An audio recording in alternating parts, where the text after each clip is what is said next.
Stops and may never stop, but it's very playable.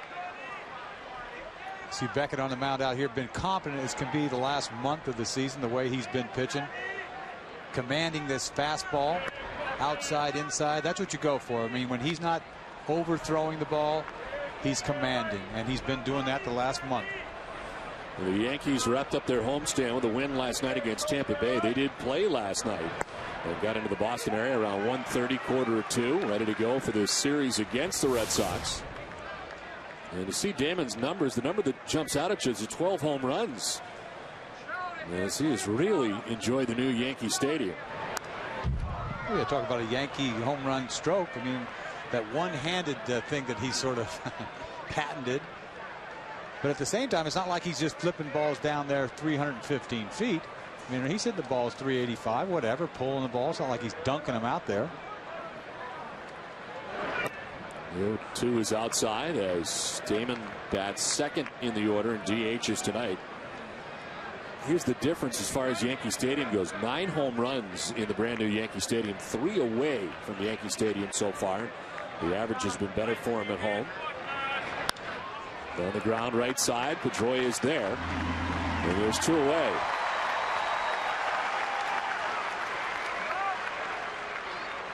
Well, Johnny Damon looks like a little guy on the field, but he's not. He's a pretty big guy. So it doesn't surprise me that he has some pop. Not maybe with a 35 home run clip if he's at right now, but he's hit over 20 home runs a couple times.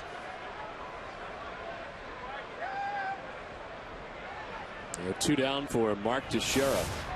When last we saw Teixeira was kind of starting very slowly with his new team. It seems the return of Alex Rodriguez batting behind him has made a huge difference. I mean, how can it make that big a difference? I'm talking about he has just been wearing it out. Well, since the return to the lineup, he has hit at 364 with 13 home runs, 36 RBIs in the 28 games that A-Rod has been in. And there's strike 1, 1-1. Well, it's just a matter of time before this guy goes off. I mean, I know A-Rod has a lot to do with it, but this guy is a talented guy. He got a couple $100 million because he knows how to hit. Missing with the breaking ball, and it's 2-1. Plays a nice first base for them. I mean, I think their defense has been better than in the past. I mean, recently they're making errors, but they had a streak of about 18 games where they didn't make an error. Broke a record, Red Sox record from a couple of years ago. Just because you have a streak of errorless games, to me, I think it's almost fortunate. It's not saying you're the best defensive team in the game because you had a nice streak. But I think Teixeira makes them a better defensive club. Absolutely. We talk about Giambi used to play first base. Anything is an upgrade, right? Well, you got a Gold Glover in Teixeira. And the Yankees are 4th in fielding percentage. This one fouled off, and it hangs at 2-2.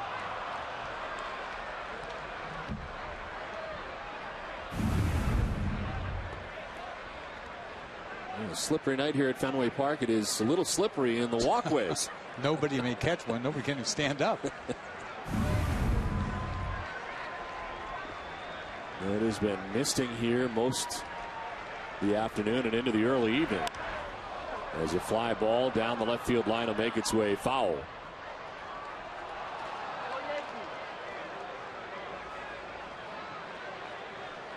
The Yankees winning last night 5-3 against Tampa Bay. And have a 1-game lead atop the American League East. Joe Girardi's team. The first of 3 tonight from Fenway Park, and a look at the numbers heading into this series. Blue Jays still hanging around 2.5 games back. Full count now to Mark Teixeira. Well, this is definitely a new Yankee team than we saw last time we saw them in New York. I mean, not even close. You talk about what they've been doing. Not necessarily offensively. We'll see. They've been pitching, starting pitching. See how Burnett is tonight. Inside ball 4 and a 2-out walk for Mark Teixeira.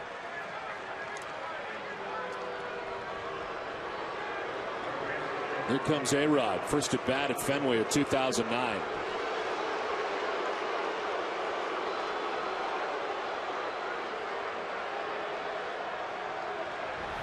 And the reception much the same.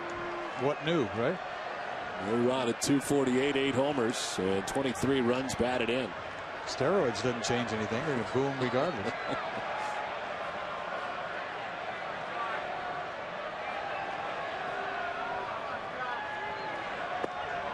Breaking ball for strike one. Missed with a couple of them in the sequence against Teixeira. It snaps off the curveball for strike one to A-Rod.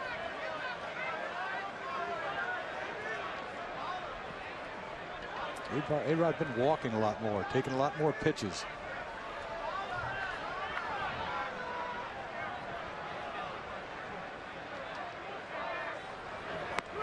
Trying to grab the corner, can't do it at 95, and it's 1-1.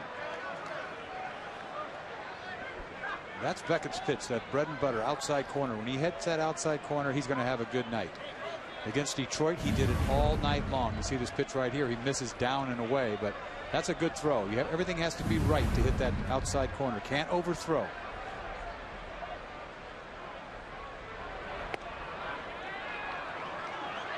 Missed inside that time, and it's 2-1.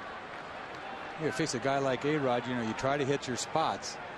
And if A-Rod's patient, he's going to get his walks. And I think this year he's walking a little bit more than he normally does. But Beckett doesn't want to make a mistake, just going after him.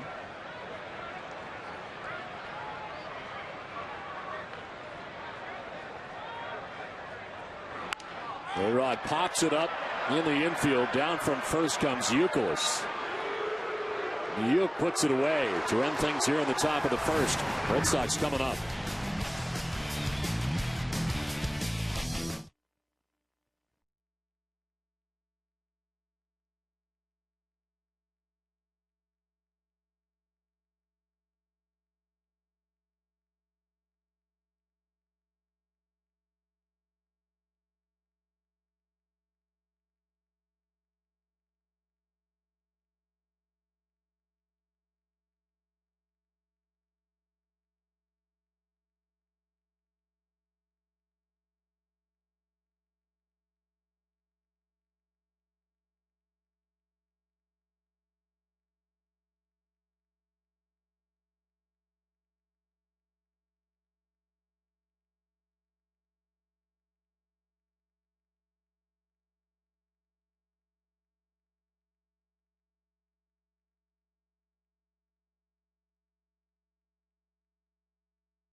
Yankees don't score in the top of the first. Red Sox lineup brought to you by New England Chevy dealers.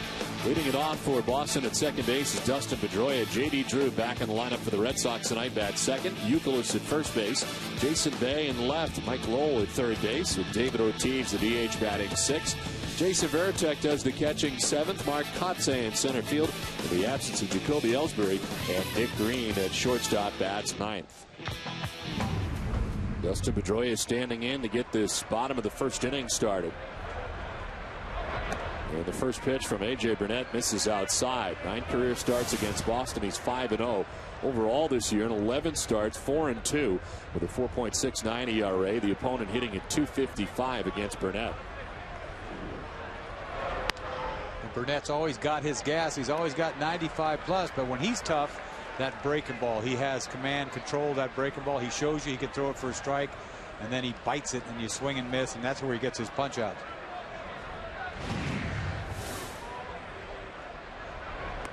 .20 spins Pedroia out of the box, and it's 3-0. And he can get wild. He's had games this year where he's walked 7 guys, another time 6. Held the Texas Rangers to 3 runs in 7 innings last time out. There's a strike, and it's 3-1. We saw Burnett kind of break out last year with the Toronto Blue Jays. The strikeout numbers were outstanding. And prior to last year, really had a tough time staying off the disabled list, and perhaps Toronto did not get all that they thought they were going to get from A.J. Burnett. Strike 2, a high strike call, and Pedroia shaking his head. It's full count. This 3-1 pitch looks like it rides high a little bit. This ball looks like it's out of the zone. Top of the strike zone.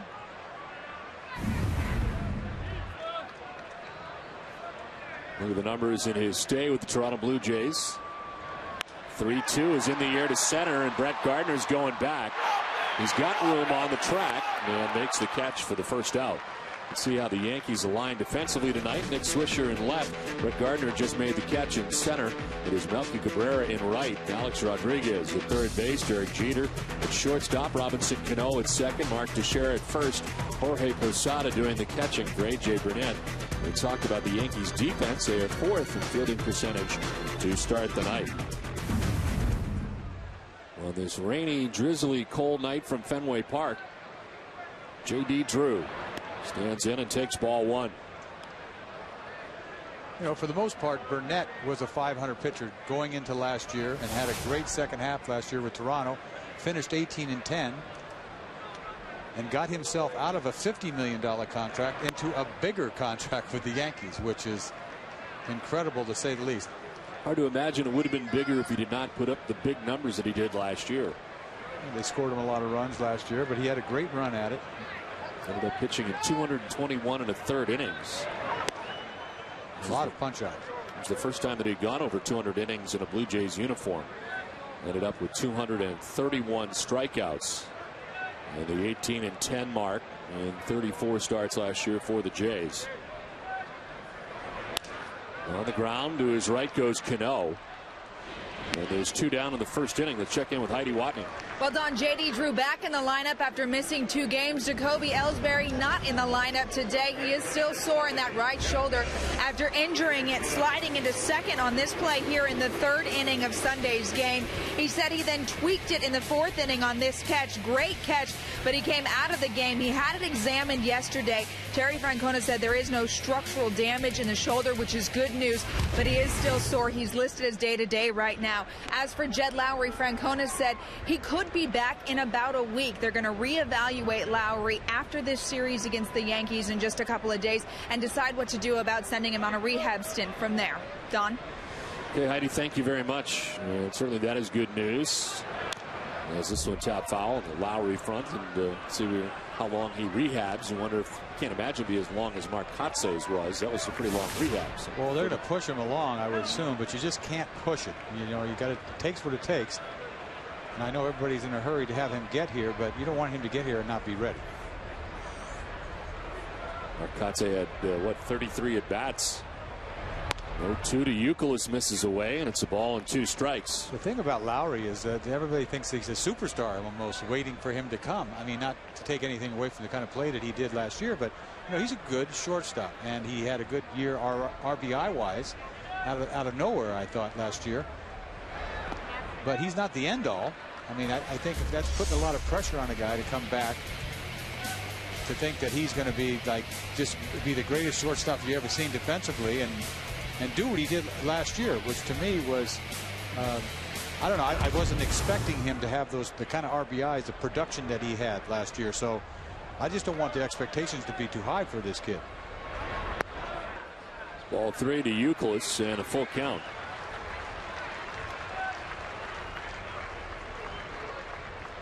Jason Bay waits on deck. 2 quick outs for A.J. Burnett here in the bottom of the first inning. This great pitching matchup tonight, and Beckett and Burnett. It's ball 4. Both walkabout in the first. And it's Youkilis for the Red Sox, who heads down to first base. I'm sure Burnett remembers the last time he pitched in Fenway Park. Even though he's been successful against the Red Sox in his career, he had a 6-0 lead against Beckett last time he faced the Red Sox here and gave it up. And he gave it up because he didn't throw strikes. He went to his breaking ball too much with a 6-0 lead. 2 down to Youkilis at first. Jason Bay, the batter. This one gets away from Posada, and Youkilis will take second base.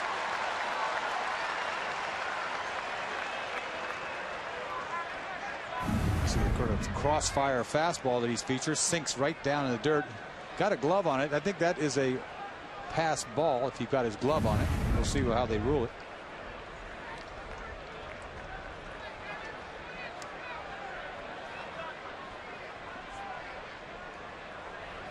They do charge Posada with a pass ball. So Youkilis at second, 2 down, and a 1-0 to Bay. The key matchup is brought to you by Acura. And Jason Bay matched up against A.J. Burnett with good numbers.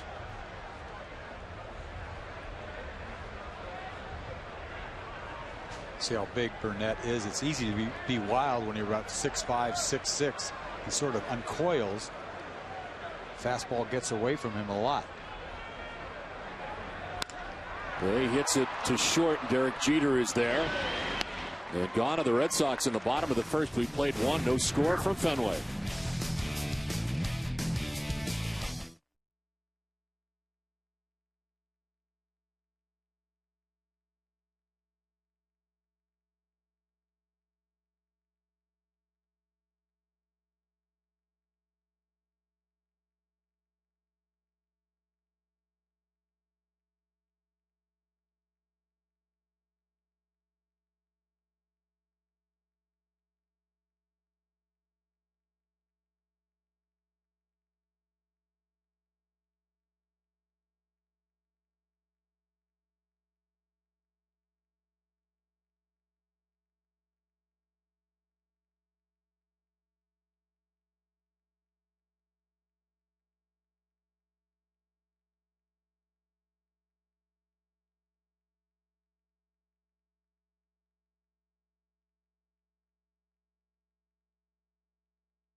Boston Red Sox and New York Yankees is brought to you by Verizon Fios. 100 HD channels and the fastest internet.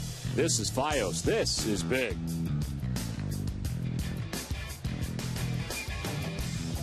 Red Sox and Yankees from Fenway Park, second inning. And Robinson Cano to lead it off for New York. Cano, Posada, and Swisher to face Josh Beckett, who in the first had a 2-out walk to Mark Teixeira, but retired everybody else that he faced. Cano, who's been a notorious slow starter in the first half of the last couple of years, having a much better first half than the last few, and checks in hitting at 300 into tonight's action. This one foul, and it's a ball and 2 strikes to Cano. It was about 3 years ago when he came off a season hitting .342 that they were projecting this guy would lead the league in hitting at some point. But like you said, he's off to a good start this year. Not his normal .216 normally this year, last year. So if that means anything, he may lead the league in hitting.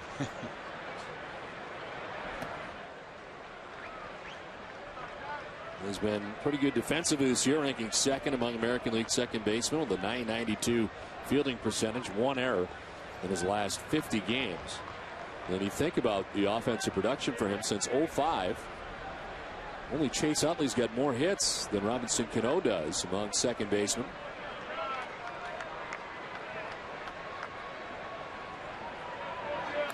Two is fouled off Varitek, and will do it again. There's no telling how many home runs he will hit. He hit 19 a couple years back, but I don't know if that short porch will have anything to do with his swing. You've seen him. I saw him take 2 balls deep off of Curt Schilling here a couple years back over the Green Monster. So he's got some pop the other way. He had 14 home runs all of last year. He's got 9 on this June 9th. So Posada waiting on deck. And we'll see Nick Swisher here in the second inning. Late swing, defending the plate, Cano. See how he lunges after this ball. Looks like a 2-seamer ball running away. Just barely gets wood on this ball. Stays alive.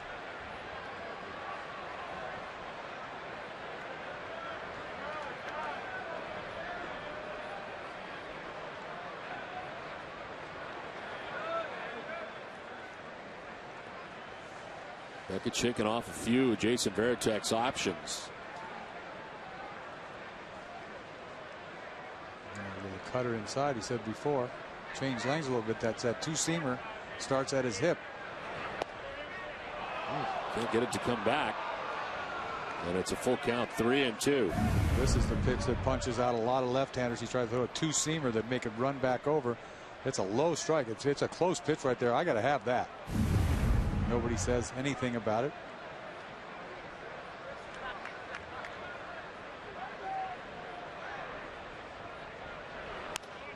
Ground ball right side. Pedroia to his left. And there's one away. Visit the 99 restaurant the day after a Red Sox win, and kids get a free meal from the kids menu with every adult entree purchase. The 99, the official family restaurant of the Boston Red Sox.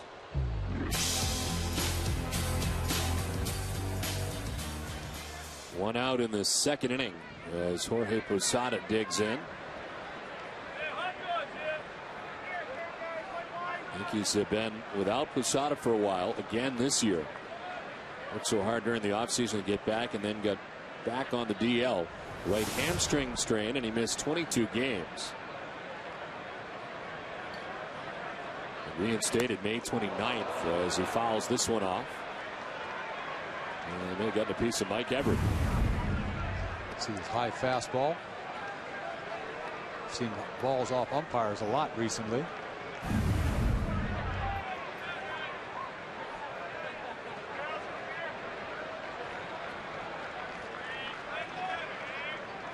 I thought they missed him. This was a big guy out of the lineup last year, Posada. They missed him big time. Just makes them that much tougher offensively with him in the lineup.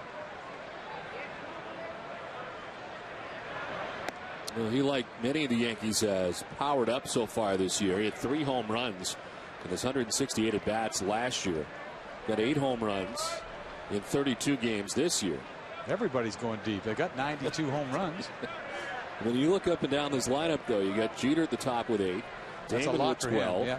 Teixeira with 18. A-Rod with 8. Of course, he missed a month plus to begin this season. Cano with 9. Posada 8. Swisher with 12. I mean, even Cabrera 6 for Cabrera. They've got guys on paces to. I mean, it's ridiculous. Now, how much is that? Is the new stadium tough to tell? Except a lot of these home runs are coming at home. So it plays out during the course of the season. This one chopped down the first baseline foul. And that's kind of the scary thing. We were at the new Yankee Stadium last time the Red Sox were there. And you think about it, these are the cold weather months. I mean, what's it going to be like when it warms up? It was hard to tell when we were there because the balls that were hit out were crushed. They had to be because the weather was something like this. I mean, raining. But you're right. I mean, they're at a pace already through the roof.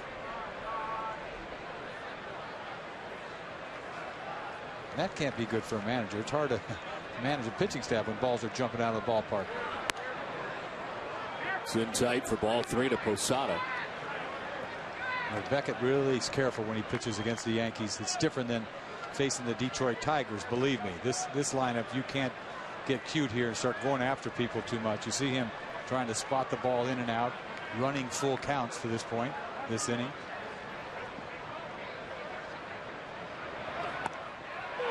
Wow, Posada takes strike 3.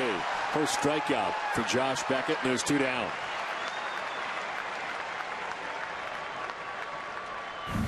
Once again, he throws this 2-seamer, but he's got to catch the plate because it's a 3-2 pitch. He's got to throw a strike, and he does.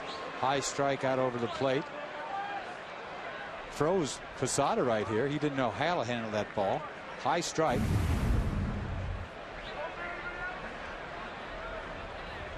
We've seen from Mike Everett, the home plate umpire, is going to call that high strike. At least he has in the early going. And there's 2 down for Nick Swisher. A great pickup for the Yankees. I don't think anybody imagined that this time of year he'd have 12 home runs, 35 runs batted in, and play as much as he has and has been needed. Listen, Xavier Nady going down. And at the moment, an extended spring training, trying to work his way back as he tries to continue a throwing program, but Swisher's been very valuable for them. He has. He started off real hot, and then he got cold, and then he's hot again. The last 11 games, he's hitting over 400 with some damage. Safely in his last 10, hitting at 419 in the last 10 games. I like him. You know, he knows the strike zone. He takes his walks. He had a bad year last year with the White Sox. Hit only 220, but still had a good on-base percentage because he gets his walks. He knows the strike zone. He got popped from both sides of the plate. It's a fly ball to left field. Jason Bay camps underneath, looks up into the light mist, and puts it away. It's a 1-2-3 second for Beckett. We're scoreless from Fenway.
The Yankees and Red Sox are scoreless as Mike Lowell, David Ortiz, Jason Varitek try their luck against A.J. Burnett.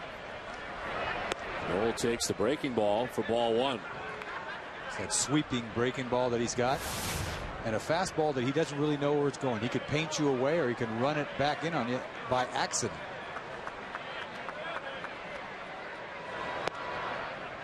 This is away at 95 and falls behind 2-0. Brings a 4-2 record into tonight's action, his 12th appearance of the year.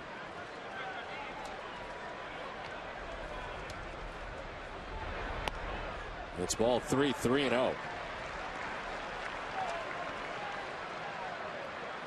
Sometimes you try to be too fine, hit that outside corner.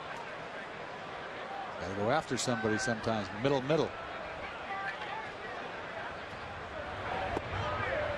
There's a strike as Lowell took a step towards first. It's 3-1.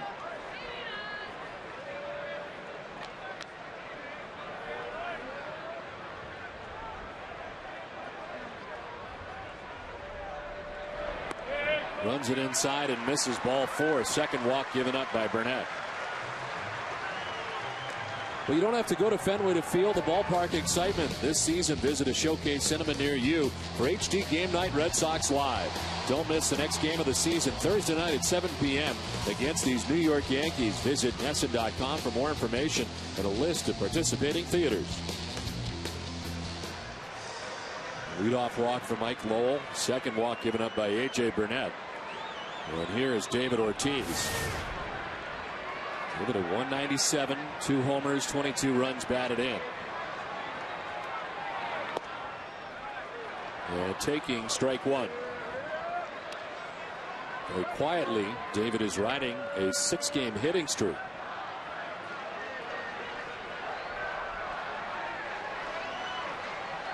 And good numbers against New York. Down on the count, 0-2. There's a ball, fastball downstairs that he can usually get to. That's a pitch that David really can. Low fastballs is where he can get it going quicker, but still late. That's 96 though.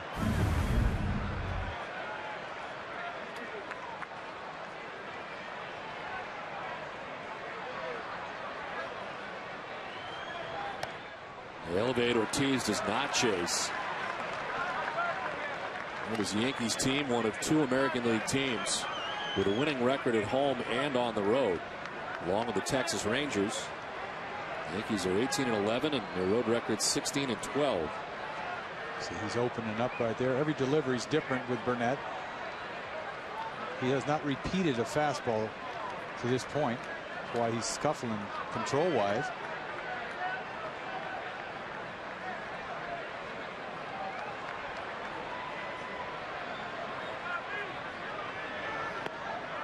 Two and two.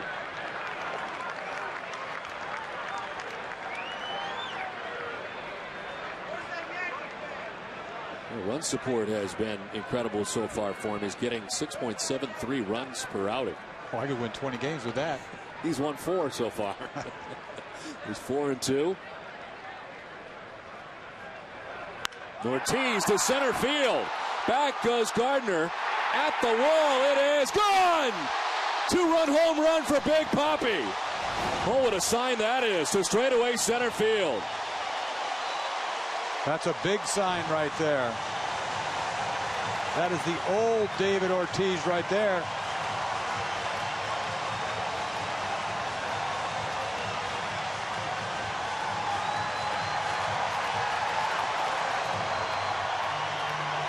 David could get to that fastball down. He had a couple looks at it earlier in the count. You see a fastball he comes back with right there. Up a little bit. He's seen it already. Gets the head out. Hits this ball dead central. Way back. Put a charge in that ball.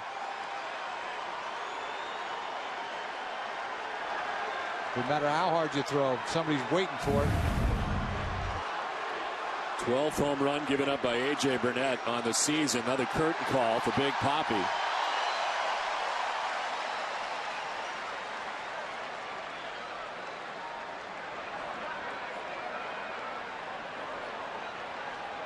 That's a real good sign for Big Papi.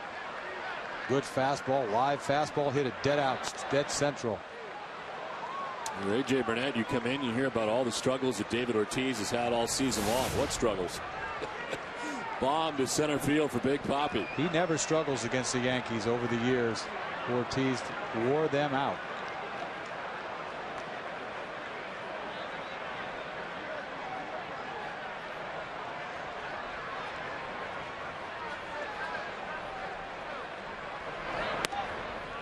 And there for strike 2. Veritek didn't like it. Yeah, it's 1-2.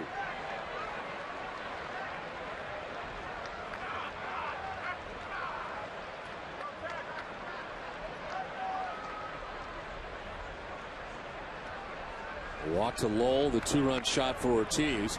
Now 1-2 to Veritek. And the breaking ball misses for ball 2.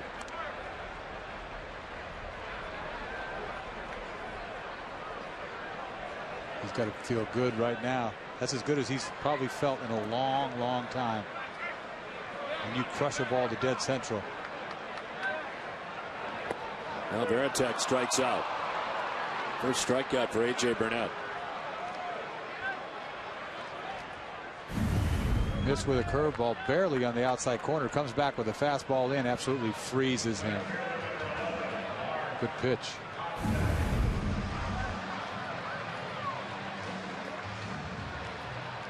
One out for Mark Kotze, getting the start in center field. 2 for 7 since his return. And it's outside for ball 1.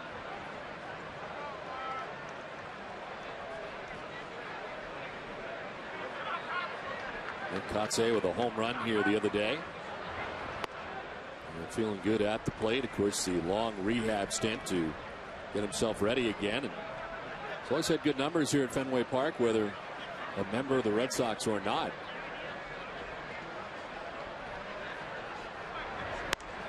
He's ahead 3-0. And this was his home run on Sunday against the Texas Rangers and Vicente Padilla. His slider cutter inside. He bails and wails right here for his first home run as a Red Sox, I believe. And ball 4. Burnett has walked 3 through an inning and a third, and it's the second walk of this inning.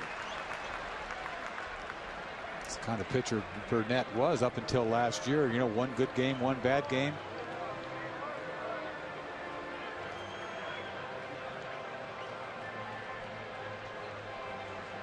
Covidian and Terry Francona are hosting a free educational program at the Holiday Inn in Mansfield on Tuesday, June 16th, to broaden awareness of staph infections in the community. For more information, email strikeout.infection@covidian.com.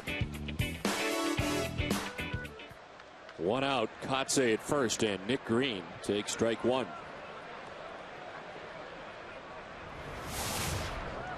Green batting out of the number 9 spot. And a .271 on the year.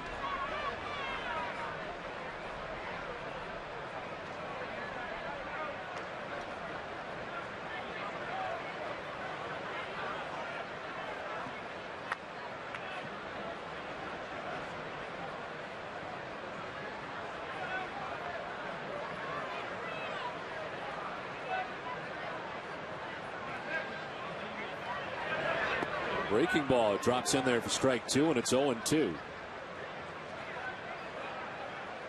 There's a raw, damp night at Fenway Park, a mist falling. It's kind of a haze up near the light towers. And based on the weather forecast last couple days, fortunate to be playing this game tonight. 0-2 is ball 1, gathered by Posada.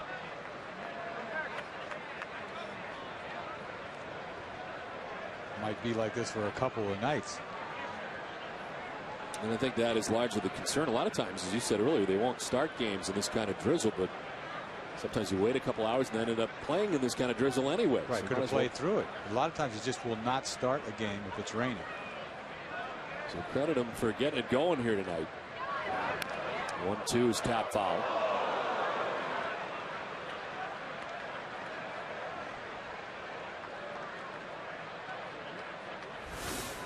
Top of the Red Sox order, Dustin Pedroia waiting on deck.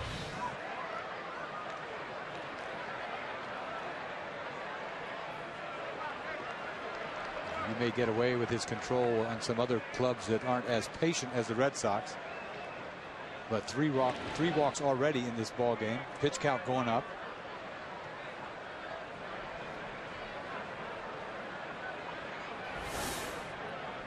It's at 42 with 1 out here in the second inning.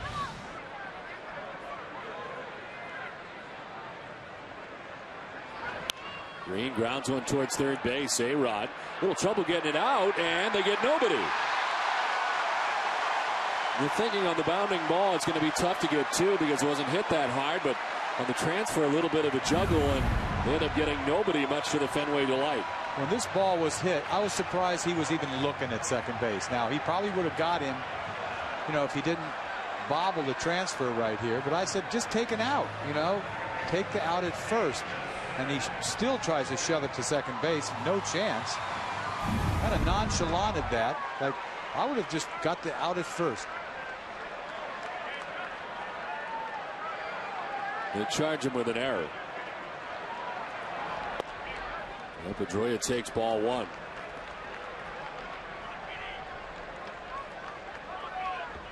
That is 4 errors on the season now for Alex Rodriguez. It's 1 out, first and second. Let's see what the Red Sox can do with this opportunity now. Pedroia takes strike one, 1-1.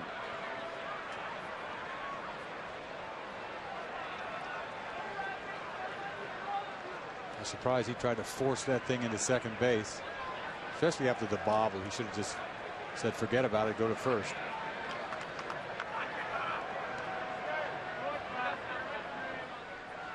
The Yankees are kind of in a holding pattern on A.J. Burnett anyway. He was suspended by Major League Baseball. Got involved in that situation with the Texas Rangers as part of the Yankees homestand.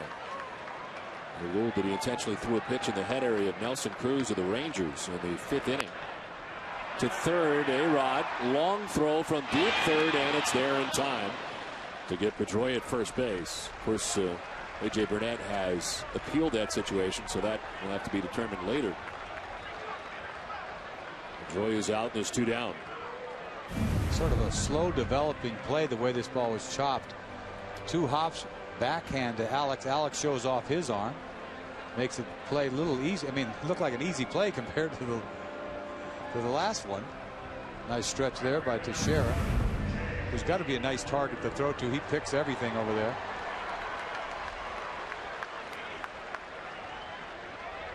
So 2 down, second and third, and J.D. Drew, his second at bat against A.J. Burnett, grounded out to second base in the first inning. And late in the cut, 96 on the fastball from Burnett.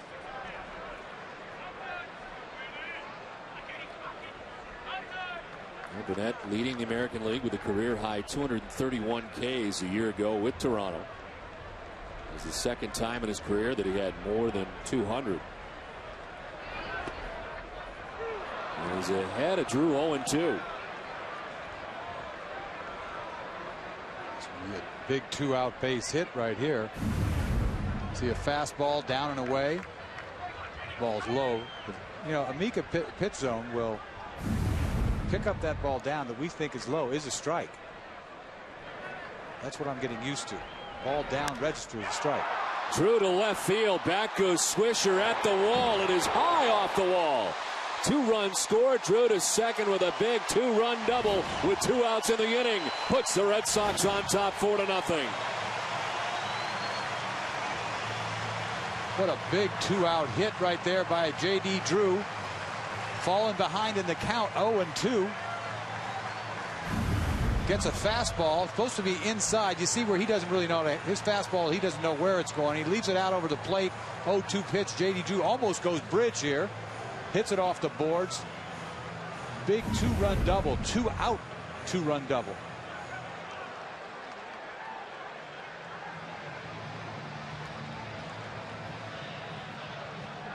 Big costly error by A-Rod. But for the most part, this has been a bad outing for Burnett. He doesn't know where the ball is going for the most part. You know, 3 base on balls. You see where he missed on an 0-2 pitch right there. Cost him 2 runs. So 2 down. Drew at second base, and Youkilis the batter. He takes the breaking ball for strike 1. Youkilis, one of the 3 walks handed out by A.J. Burnett.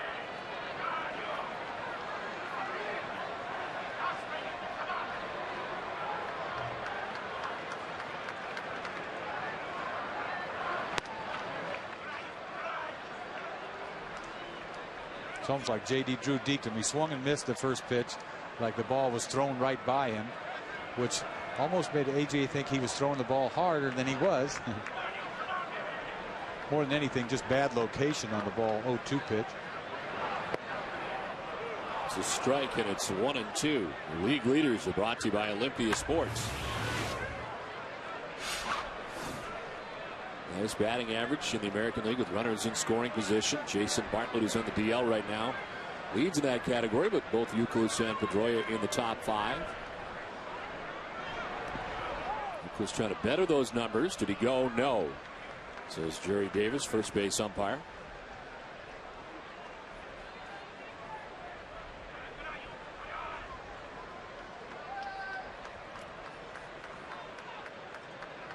Youkilis, the 8th member of the Red Sox to bat here in the 2nd inning.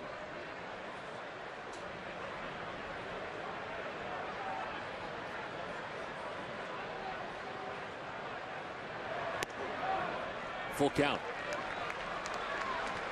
Doesn't have a feel for anything for most of this game, whether it's a curveball or a fastball. Not long for this game. Not so much. I can't see him even getting into the 6th inning at this point. 53 pitches.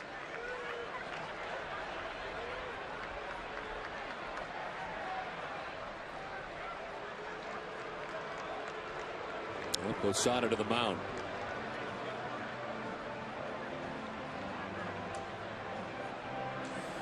The Red Sox Nation Ultimate Fan Pack includes 2 tickets to a select game. Remaining opponents include the White Sox, Tigers, and Athletics.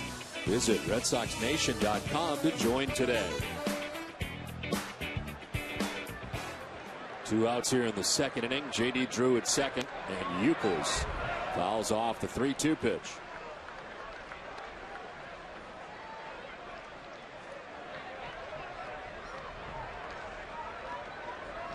J.D. Drew with a big 2-out double that scored Kotze and Green.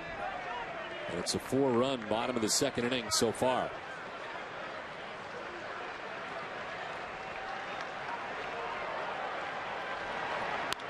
Breaking ball, and it's grounded through the left side into left field. Drew is stopped at 3rd as Swisher guns it back in. But a base hit for Youkilis, and it's 1st and 3rd for Boston. Youkilis gets a 3-2 breaking ball. He's sort of double clutched on. Down and in. Hits his ball in the hole. Base hit left field. You're thinking they're going to try to send J.D. Drew with 2 outs. Swisher comes up with it. He holds, and the throw is not good. He almost tossed that ball into the cutoff man. 1 hop. You wonder if he saw him hold him up the way he threw that ball in. He didn't even put anything on that ball. So 2 down, 1st and 3rd, and Jason Bay, the batter. Bay grounded out to Derek Jeter at shortstop in the 1st. It takes ball 1. Think of A.J. Burnett, guy who struck out 231 batters last year. He's got 1 K so far tonight. He's walked 3. There's a strike, 1-1.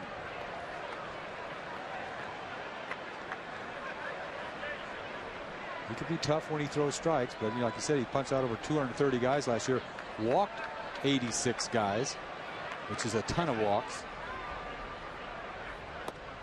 A 21-minute wait so far for Josh Beckett. Obviously doesn't mind. He's got a 4-run lead now. This will be pitch number 60 of the night for A.J. Burnett.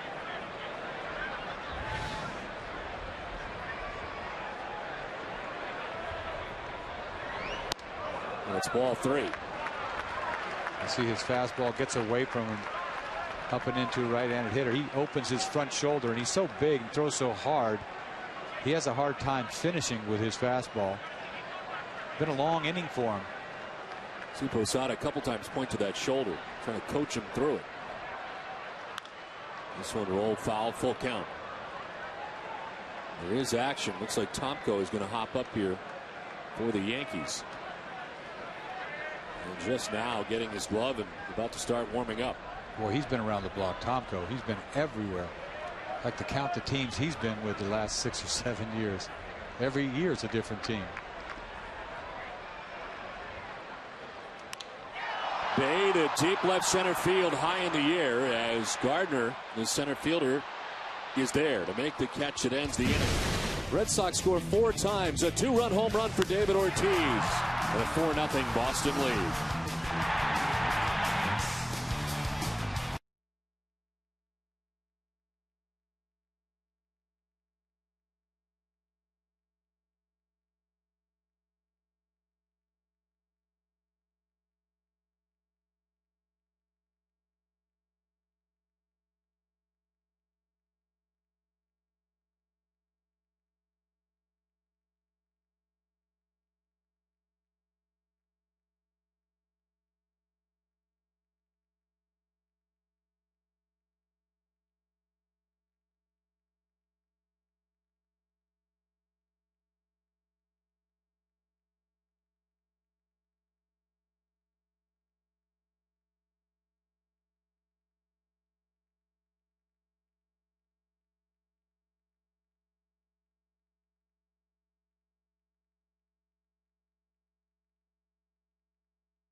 And wait for Josh Beckett. The Red Sox score 4 times for him.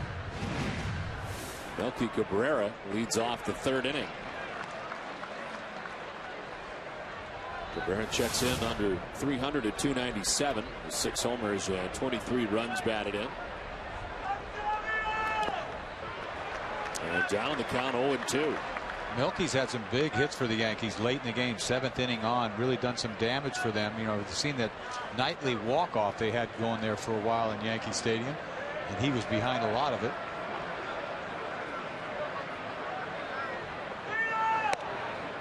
He had 23 RBIs on the season. Nearly half have either tied the game or put the Yankees ahead in the 7th inning or later. One time, of course, being sent down by the Yankees last year to AAA. Strike 3 call. Cabrera doesn't like it. 2nd strikeout for Beckett. Well, that talk Beckett had with the umpire in between innings pays off right away with the first hitter, Cabrera. He gets a fastball. I think this ball is outside, but I've got to have it. And so does Beckett. Set him up for a fastball away. Hits the corner.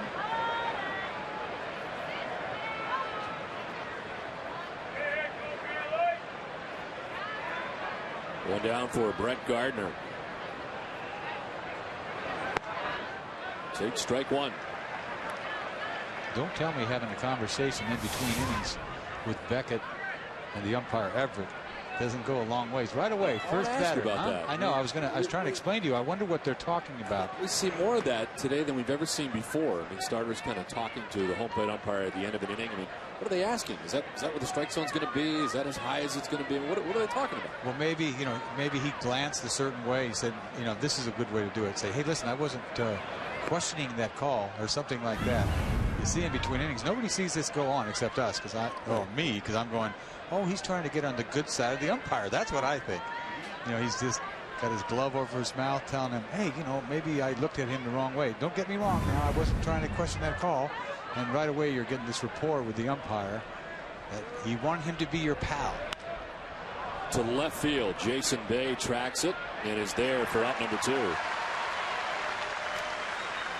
Looking for new and memorable way to entertain clients or family and friends at Fenway? Check out the boardroom at the EMC Club. 8 to 12 guests can enjoy a private pregame meal, an open bar and private seating location behind home plate of the EMC Club. This all-inclusive package is now available for some of June's most sought-after games against the Braves and Marlins. For more information, call 617-226-626025 or email premiumsales@redsox.com tonight. Down, Derek Jeter, the batter. I mean, you see some starting pitchers walk off at the end of the round and thank the umpire. Like, great job. Yeah, because they know they're gone. It's like the 7th inning. They know they're not coming back. Thank you very much. That's where I went wrong. Maybe I should have had a little talk. Should have been much friendlier to umpires. Exactly. And you hate these people to this day. Might have been tough to be that kind of fraud. See, I know. I had to. You should have tried it. I know. I couldn't do that. Looking back, maybe that's a regret. I should have, kissed up to the umpires in between innings. You blew it. Yep. Would have had a better career if I would have been nicer to them. But they were nice to me on and off, depending on how good my team was. So fouled off himself. Look at Beckett. He's trying to sell it, but not working. He wants that out bad. Boy, that ball was way inside on Jeter here. You never know when Beckett's going to get perturbed, but you see this fastball running in on Jeter. He fights it off, but it hit his foot. I don't think Beckett saw that. The reason why he wears that guard, obviously. Boy, he's played a ton of games. I was looking at his numbers before the game.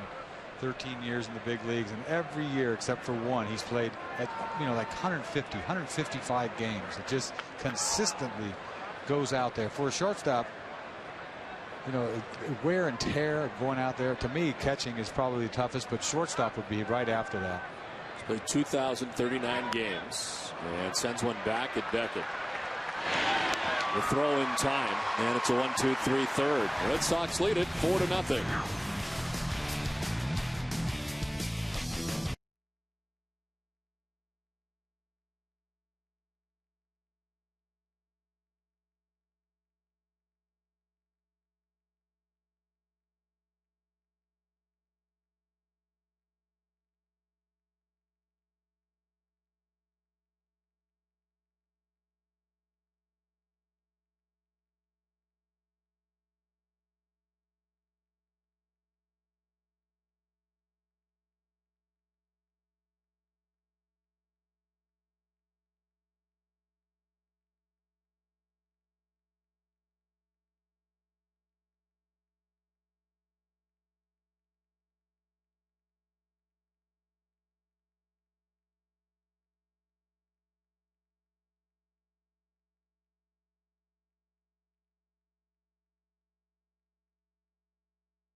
Back at Fenway, Red Sox on top 4-0. And Mike Lowell leads it off. He led it off last inning. Walked to get it all started. Red Sox would score 4 times on A.J. Burnett.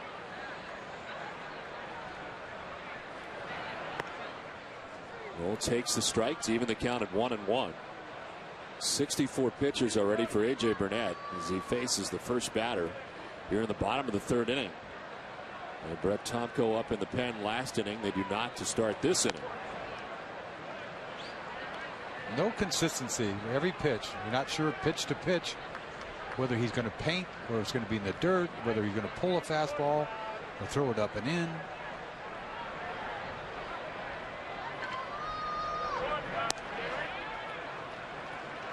Not long for this game. That's all I know. If he walks another guy here, somebody will get up again. The approach has been a patient one for the Red Sox so far, and it's worked. He's walked a total of 3 batters. The pitch count rising, and for the 2nd time tonight, Lowell has drawn a walk. Here comes Big Papi.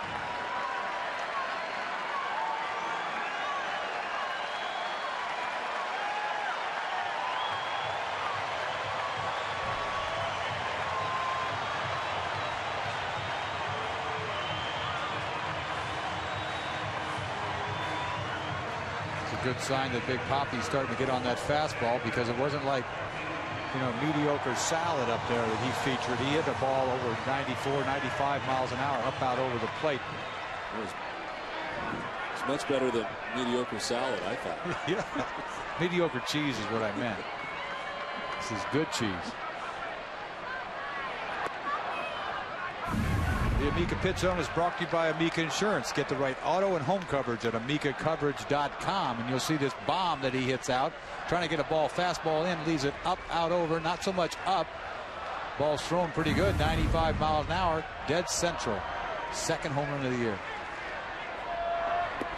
I'm glad you sometimes confuse your salad and cheese, because I know I do. Yeah, this guy on the mound does not feature salad. This guy brings it with a nasty hook. I made a mistake.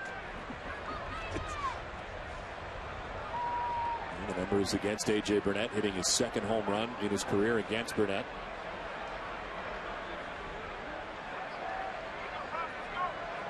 Light rain falling at Fenway Park as it has all night. 2-0. It's ball 3. This is pretty much how Burnett pitched last time he was in Fenway Park. Had a 6-run lead. Started walking the ballpark. Varitek hit a slam on him. Just really a brutal outing.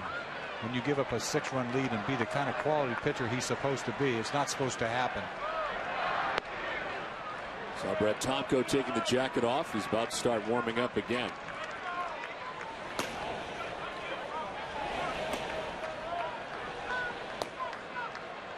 .71 pitches for A.J. Burnett. He's walked Lowell to start this bottom of the 3rd inning. Ortiz lifts a fly ball to shallow left. Nick Swisher coming in.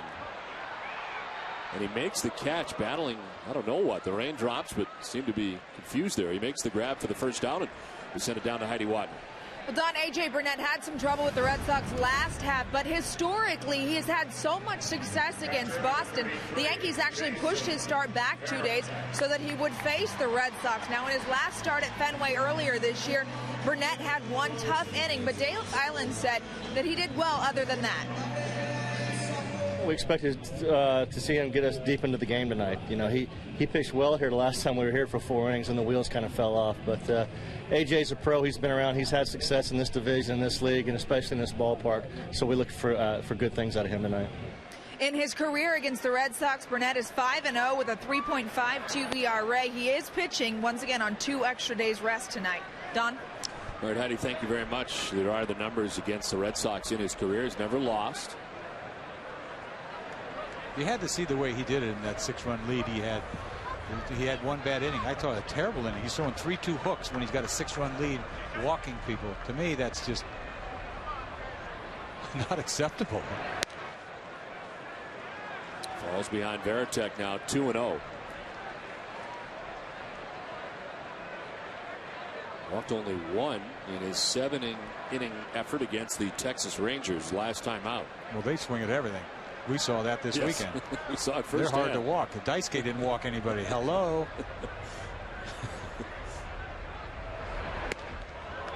2-1. Such a great arm that Burnett has. When he's on time, he is tough.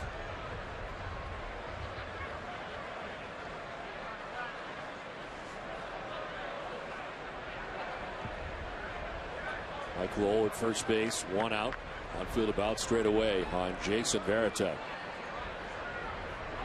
Runner goes. It's a ball in the throw.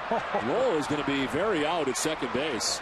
Somebody missed a sign here? I thought we saw it all when Ortiz took off the other day and got thrown out. The pitcher stepped off, threw to second, got him out. But this, you don't see this very often. Mike Lowell, 3-1 pitch, takes off. 2-1. Oh, 2-1. So it must have been a hit and run. Count. Well, action didn't happen. No action. No on action. behalf of Varitek. Must have missed the sign. And he can get hurt diving like that. It's just not a good thing. 4-0 lead, hit and run, 2-1. Somebody must have missed a sign. Varitek pops it up foul off third base. A-Rod going as far as he can, but it's back in the seats. Who do you think missed a sign? Varitek. Thank you. Because Lowell knows I'm running. He probably saw a sign and said, oh, I got to go.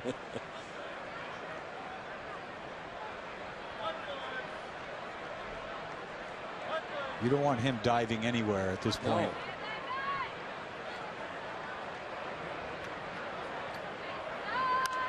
Varitek fouls it off to the left.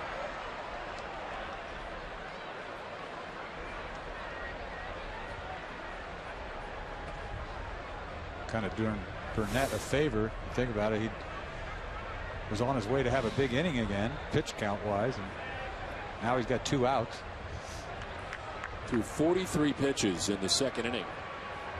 Kind of hard to hit and run with him, don't you think? The way he's in and out of the strike zone. It kind of surprised me that along with Lowell can't run a lick. It's a bad combination here.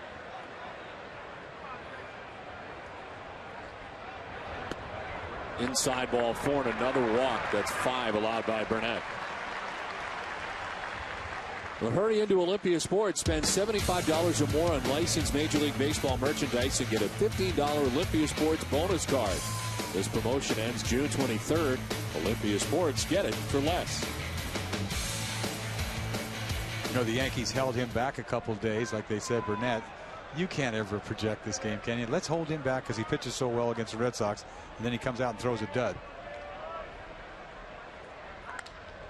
One hopper that gets by Cano into right. To second goes Varitek. Mark Kotze at first. Kind of played it off to the side. It was hit hard, and it gets through him into right field. Can't blame him for playing it off to the side. This is a bullet right here. Ball down. Kotze pulls it. You got to get in front of that ball, but it's pretty tough. I sort of wholelayed that to the side. He moves to his right, thinking he's going to pick this on one hop. Not an easy pick. You don't know how it's going to come up. They give him a hit. It's a do or die play, kind of. I think it should be hit. The ball's solid. So 2 on, 2 down. And Nick Green, the batter. Green reached on an error committed by Alex Rodriguez in the second inning.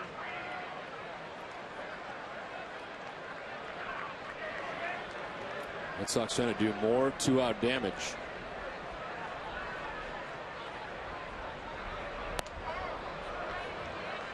It's absolutely no command all night. 5 walks to this point. 80 pitches, not even through the fourth. Excuse me, 81. Most walks he's had in any outing was 7. Did that against the Cleveland Indians in a no decision earlier this year. Falls behind 2-0.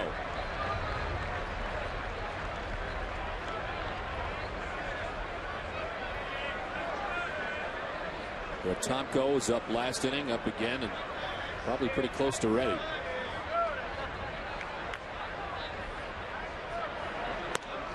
Two and 1. Dave Island, the pitching coach, on the phone.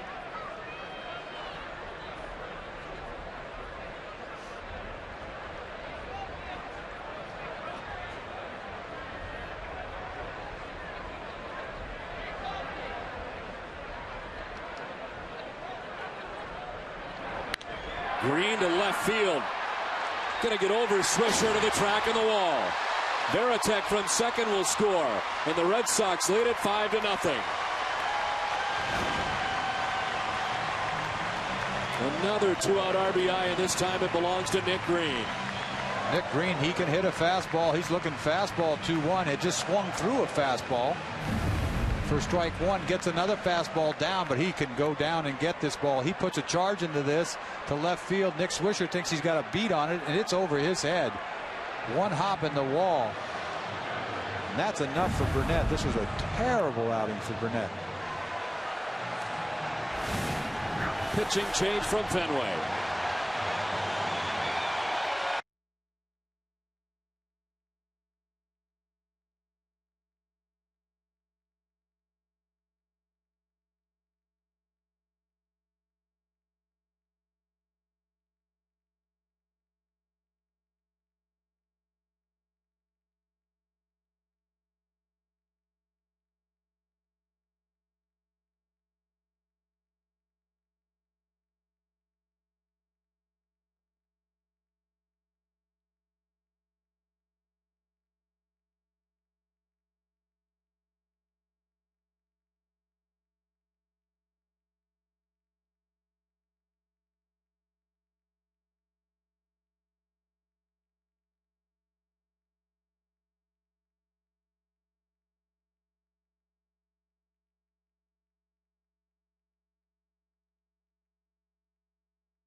Hey fans, NESN's cameras are over at Lear tonight on 903 Boylston Street in downtown Boston.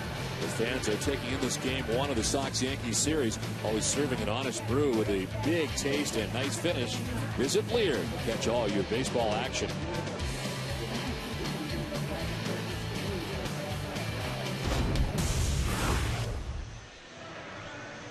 Still on for the New York Yankees as this call to the bullpen is brought to you by your New England Ford dealers. Is Brett Tomko. 8th appearance of the year, 0-1 with a 2.16 earned run average. Opponent hitting at 241 against Tomko. He has pitched for 8 teams over parts of 13 major league seasons. He's been everywhere. Split last year between Kansas City and San Diego. Opened the year with the Kansas City Royals this year and was released 9 days ago. Played with the Giants, played with the Dodgers, played with the Cardinals, played with you name it. Good arm, always had a great arm. That's why he's still pitching. Right-hander on here to face Pedroia with runners at second and third, 2 down. A.J. Burnett going just a total of 2 2/3 tonight.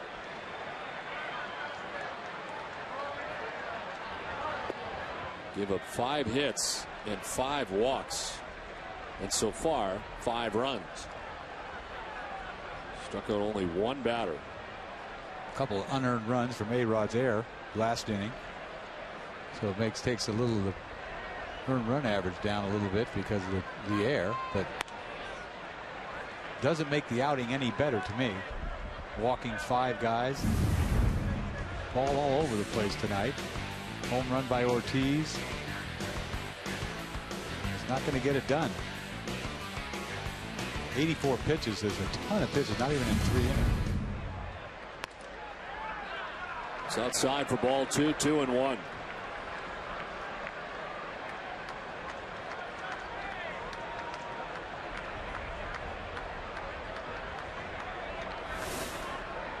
Tomko originally signing a minor league contract with the Yankees, was pitching at AAA Scranton. Inside, ball 3.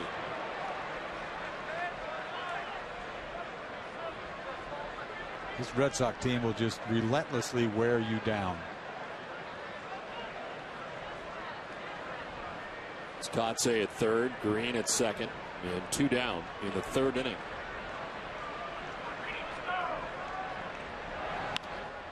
Popped up, A-Rod down from third into foul ground. And he makes the catch that ends the inning. Red Sox tack on another run, leading 5-0 at the end of 3.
Green's double puts the Red Sox on top 5-0.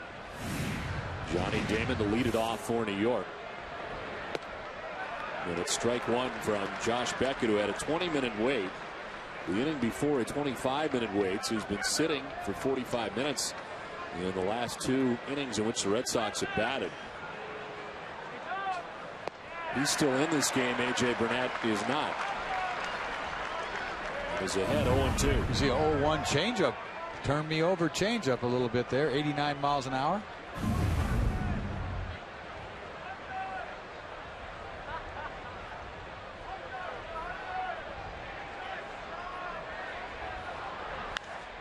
Line foul.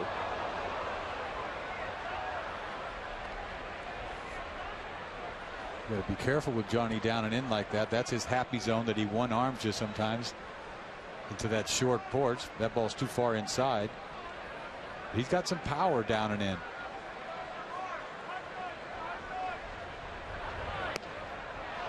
Just off the outside edge.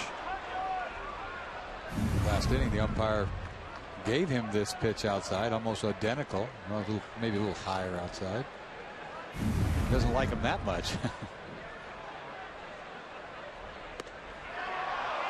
Varitek wanted the corner inside this time. They can't get it. 2-2. You see Varitek right here. You'll see him snap this ball back like he's trying to frame it, but he pulls it back. Umpire sees that. Ball's inside. Who's that? Two-seamer. There it is. Strike 3. Third strikeout for Beckett. I'll tell you what, that's Beckett. He can patent this ball right here. This is the pitch that he's been doing all year, or at least the last month. This little two-seamer that starts at the hitter. Didn't even start at the hitter, just froze him all the way. But he's been doing this a lot lately. Just freezes left-handed hitters.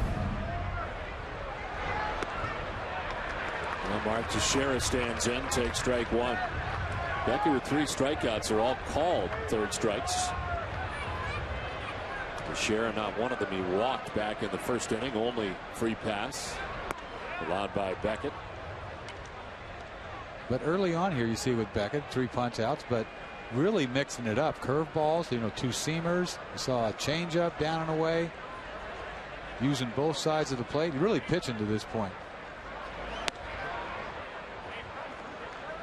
Stays away from the middle part of the zone.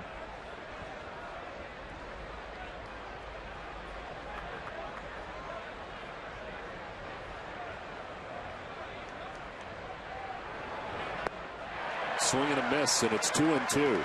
That's when pitching was pitching right there. 2-1 pitch. Teixeira looking fastball. Changeup. Nicely done. When you get a big league hitter that's hot like that, to swing at that with the way that he takes so well, Teixeira. He's going to mix in a breaking ball. And he grounds one foul. He didn't skip a beat with that long delay in between innings. Came back out.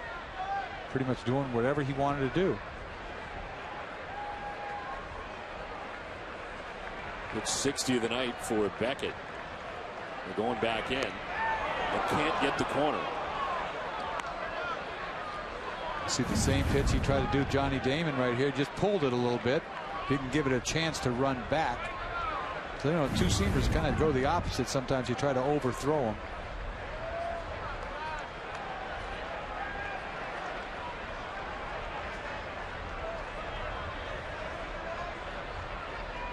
Eight in a row retired by Beckett. He's got one out here in the top half of the fourth inning. He's thrown him everything this at bat. Works a full count. What's he going to do? Walk-in for the second time tonight. It's time for a game break. And Tom Caron, TC.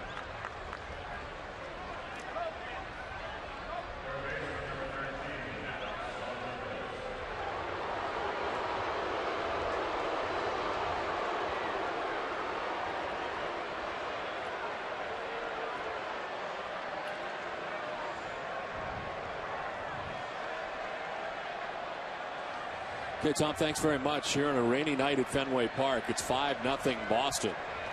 A one-out walk for Mark Teixeira, and now Alex Rodriguez, who takes ball one outside. Rodriguez popped out to Kevin Youkilis at first base, first time up. Quite an at-bat he just had with Teixeira. Threw him everything. Changeups, hooks, two-seamers. Teixeira tough out right now. Walked twice already tonight. Breaking ball in there for a strike. 1-1.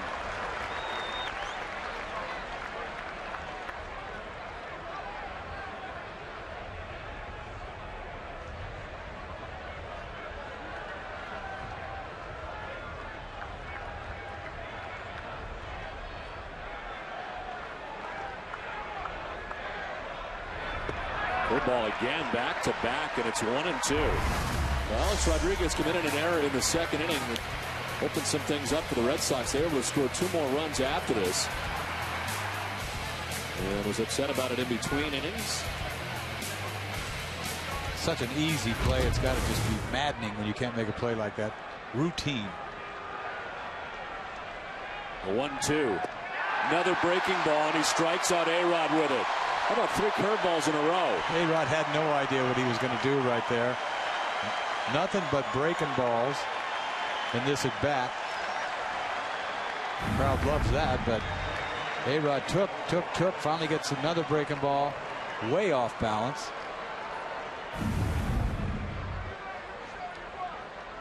Four strikeouts now for Beckett, 2 down in the fourth inning. Beckett's working on his brain tonight with all the breaking balls.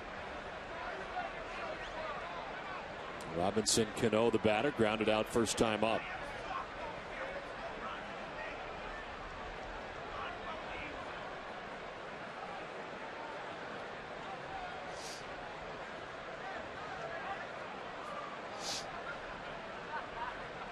They do not hold on to Teixeira as Youkilis plays behind him. Cano takes strike one.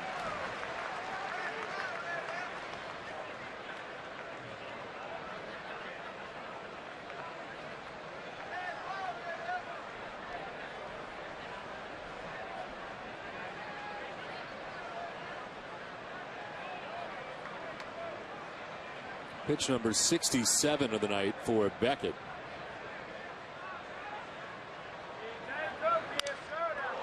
Right side, Pedroia laying it out from the outfield grass. Can't get a handle on it. And reaching will be Cano with the first hit of the night for New York. What a play this would have been. I wonder if the grass had anything to do with the exchange, that he couldn't get a handle on it. But he dives for this ball off Cano's bat. Full extension, gets up. Looks like he's going to have a play at first base. Full extension. When he exchanges it, it comes out of his glove. Can't get a grip on it. That would have been some kind of play right there. It's the first hit of the night for New York. Beckett had not given up a base hit through 3 2/3. But Cano at first base now is taking second to share it, 2 down. And here is Jorge Posada as Beckett goes to the stretch.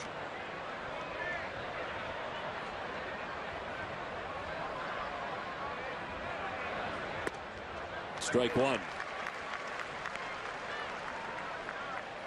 Posada struck out looking in the second inning. He's 0 for 1.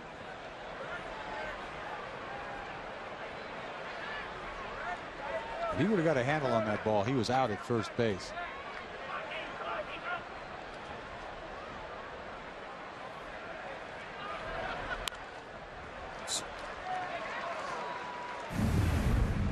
Cano hits this ball in the hole. Looked like a base hit all the way when he first hit it, but Pedroia caught up with it. Full dive. Tried to flip it out of his glove to his throwing hand, and it got away from him. Pitch 70 of the night for Beckett. And it's a ground ball foul. That might be 7 curveballs in a row. See, this is a 0-2 curveball. Had already thrown 2 curveballs to Posada. Ball down. Had thrown 4 curveballs to. Excuse me, A-Rod was too long ago. Got A-Rod in my head.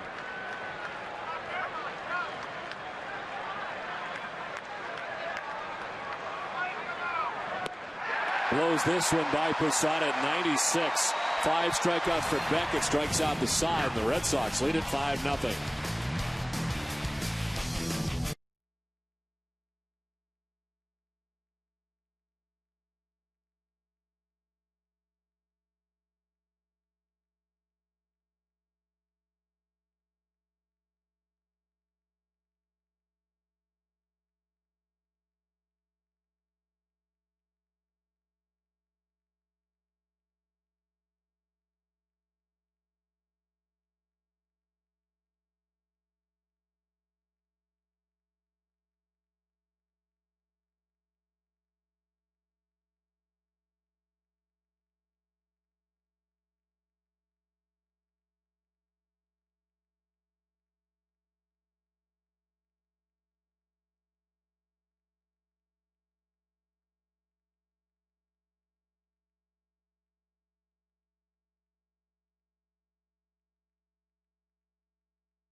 Players Tim Thomas and Eno Chara and Coach Claude Julien have a chance to take home hardware.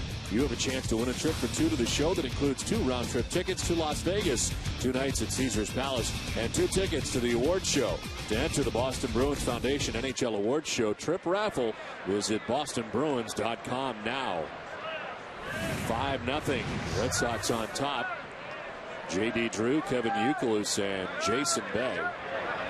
Face Brett Tomko came into the game and got the final out of the 3rd. Back out there for the 4th inning. And relief of A.J. Burnett. He's charged with 5 runs in 2 2/3, 3 of them earned runs. The Yankees looking to Tomko to get some outs and some innings on this chilly, rainy night from Fenway Park. Where Drew takes ball 2, 2-2.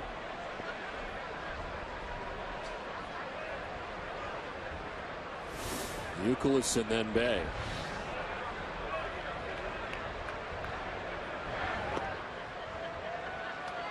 And JD with a 2-run double that almost get out of here. A couple of feet, and he would have had one up into the monster seats, but high on the wall. Strikes out this time.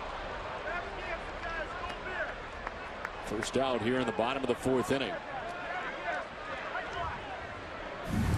Tomko makes a nice 3-2 pitch, freezes Drew on the outside corner, paint.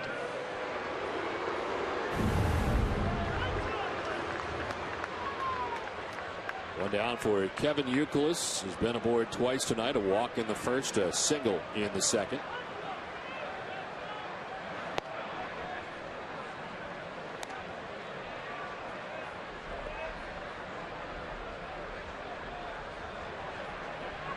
Field playing Youkilis straight away.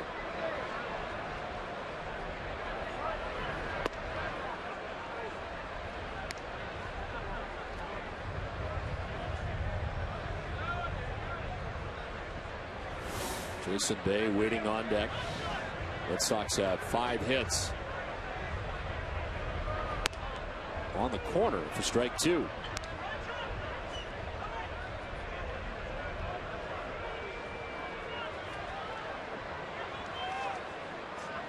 Beckett's had some long waits tonight. It does not appear to have affected him in either of the 2 innings, but he has waited the longest.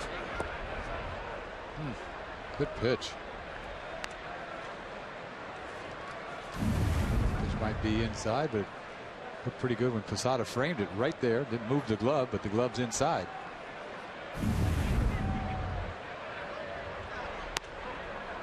Outside, full count.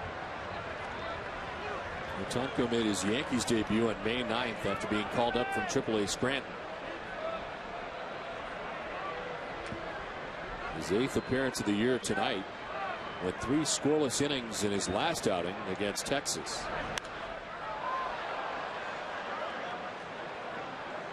It's his longest outing since he was starting games.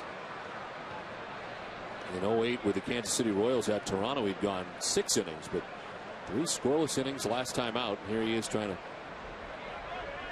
get some innings and some outs for Joe Girardi.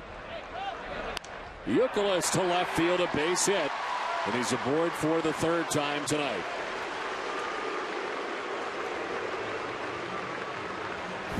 Youkilis makes him work to a 3-2 count, gets a fastball middle, line drive, base hit, left field. He will make you work. Took a pitch on the inside corner, just missed. Outside corner, just missed. Made him throw a strike, base hit.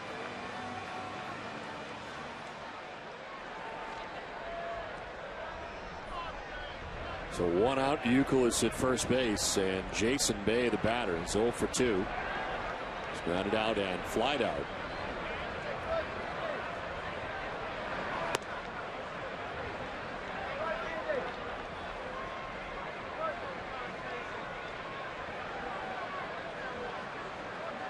We're talking about the differences between these 2 teams, and the Red Sox pen appears to have the edge if you look up and down it.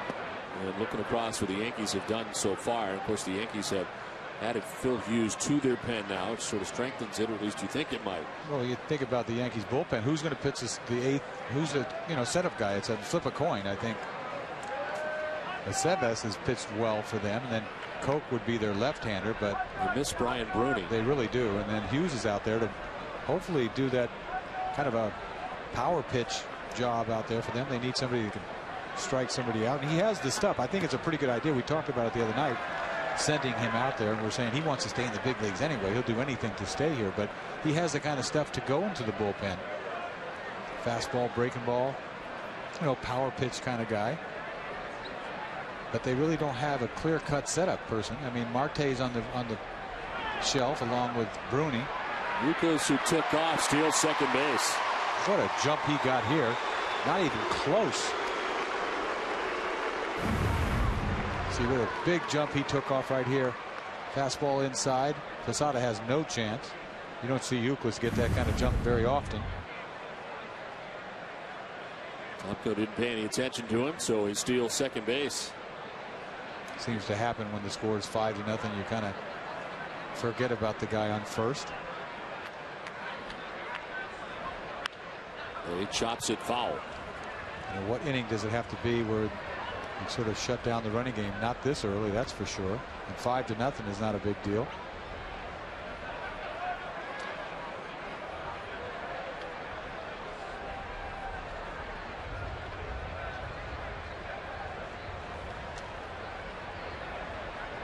Youkilis at second, 1 out, 2-2 to Jason Bay. It's outside, ball 3. A.J. Burnett tonight lasting 3 2/3, giving up 5 hits, 5 runs, 3 earned. Walk 5, struck out a batter.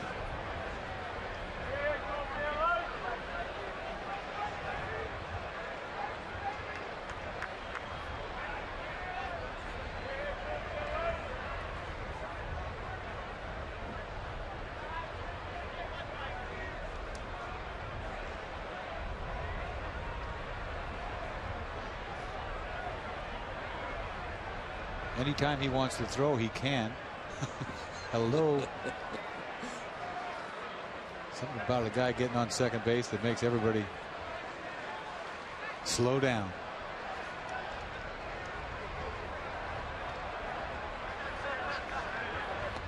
It's outside, ball 4, ends up walking it. 6 walks given up by Yankees pitching tonight. But tonight, after our Red Sox coverage, stay with us for Sports Desk, presented by FW Web. Find FW Web's 27 Bass Centers at frankweb.com. The Boston Globe's Mike Reese brings you the latest news from Foxborough as the Patriots continue their offseason training activities. Plus, Detroit has a chance to capture the Stanley Cup tonight in Game 6 of the series. And you'll also meet the newest members of the Red Sox organization, the draft class of 2009. It's all coming up tonight after our Red Sox coverage, only on NESN. Mike Lowell batting with runners at first and second and 1 out. Lowell walked twice, both times against A.J. Burnett. Youkilis at second, Bay at first.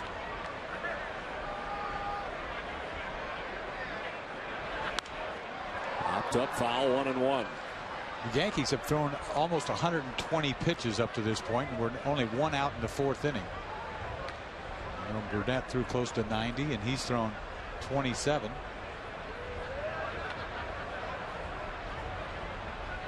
Everybody's trying to paint.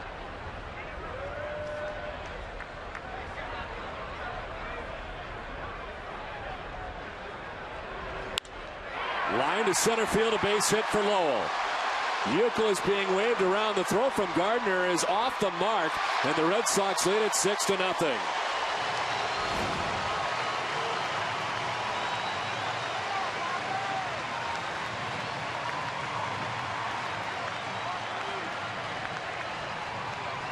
Mike Lowell gets a fastball, 2-1 fastball right down the middle. That's what he's supposed to do. A little knuckleball coming right back at us. Base hit center field.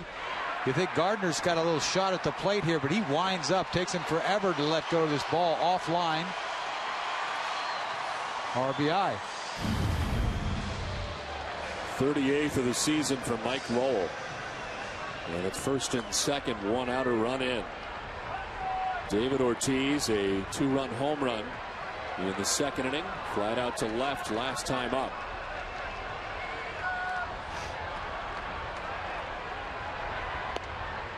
Ball 1.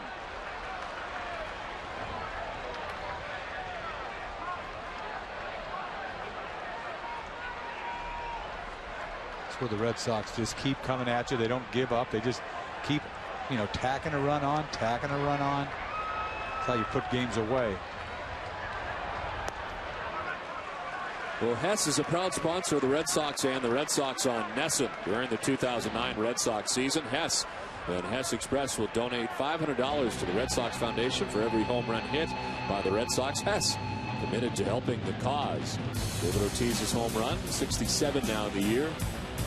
$33,500 has been donated. 2-0 is ball 3. Ortiz hitting 2 beans on the button, 200 to this point at this at bat. I think that's a, once you get to 200, you're on your way. Once again, the fastball from Burnett, he takes deep, dead central. Way back in there. Takes ball 1. Takes on 3-0 for strike 1. 3-1.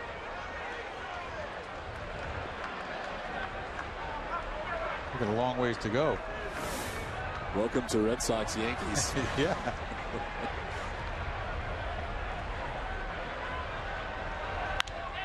Fly ball left field. Swisher coming towards the line. Wind takes a little bit, but he's there to make the catch for the second out of the inning.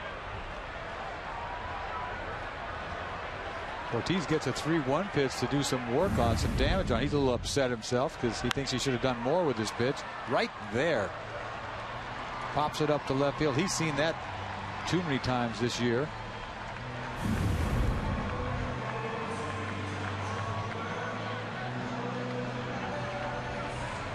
Never going to be satisfied just because you went deep one time. You want to give at bats away, especially with a 3-1 count. Got a pitch to handle. 2 outs, 2 on for Jason Varitek. He struck out the second, walked and scored in the third. Take strike 1 from Brett Tomko.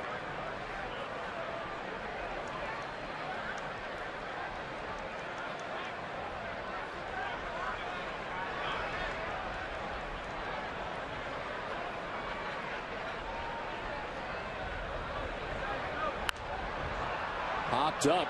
Short left. Jeter going out. A-Rod going out. And it's A-Rod who makes the catch to end the inning. Red Sox add another run. It's 6-0 Boston at the end of 4.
Have trusted the FW Web Company for plumbing, heating, and cooling products.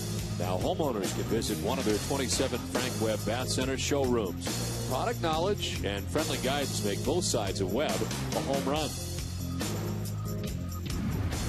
5th inning back at Fenway Park, a 6-0 Red Sox lead as they add another run. And get well wishes for Jerry Remy. A 17-minute wait for Josh Beckett, but another run. He's given up just 1 hit through 4 innings. Pitching line brought to you by Verizon. Nick Swisher Leads it off in the 5th and takes strike 1. Swisher, Cabrera, and Gardner. Swisher fly to left in the 2nd inning.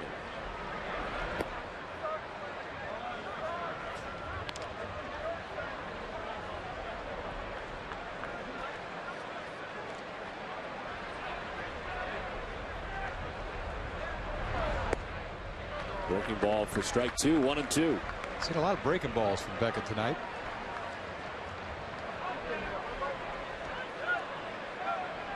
Six-0 lead.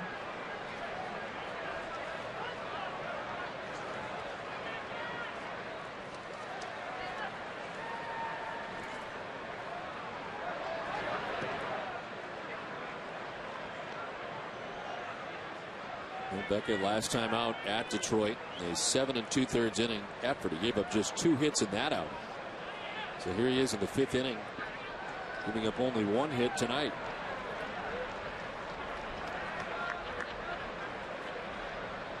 Five strikeouts and a 2-2 is strike 3.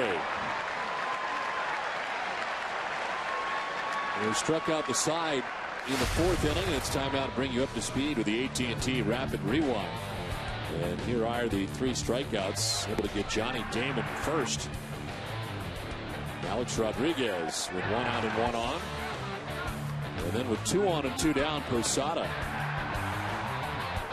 strikes out the side and now has 6 Ks. AT&T, the nation's fastest 3G network. AT&T, your world delivered. I'd like to say that Beckett's been out here mixing it up, but for the most part, the last couple innings, he's thrown over 50% breaking balls. See a curveball right here. Swings over the top. Swisher swings over the top. He saw about 4 curveballs out of bat. Beckett has been ahead of most, 13 of 17 first pitch strikes tonight. You know, he knows what he's done to every hitter, whether it be this game or previous games. And so you wonder sometimes when a guy goes out there and throws 4 or 5 breaking balls in a row, he's just way in some of these hitters' heads, whether it's A-Rod or you see this last at bat with Swisher. You know, they start to think about that fastball in that he has patented, that two-seamer we talked about, but he can always break out that curveball anytime he wants, which makes him just so tough.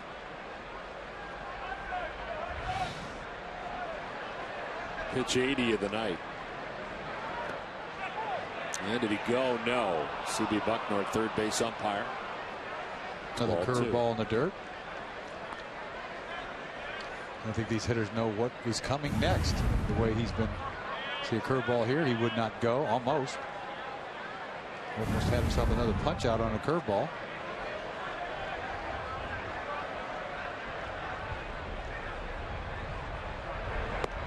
On the corner.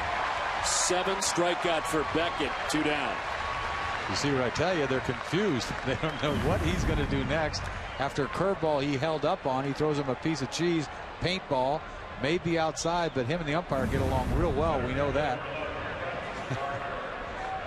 He had a little talk with him in the 2nd inning, and it goes a long ways, doesn't it?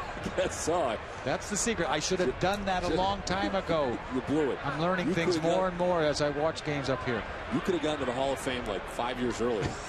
Could have wrapped up your career, made it much shorter. That's the key, isn't it? You got to make sure that you guys are pals. Well, Brett Gardner bats with 2 outs, base is empty. Flight out to left, his first time up.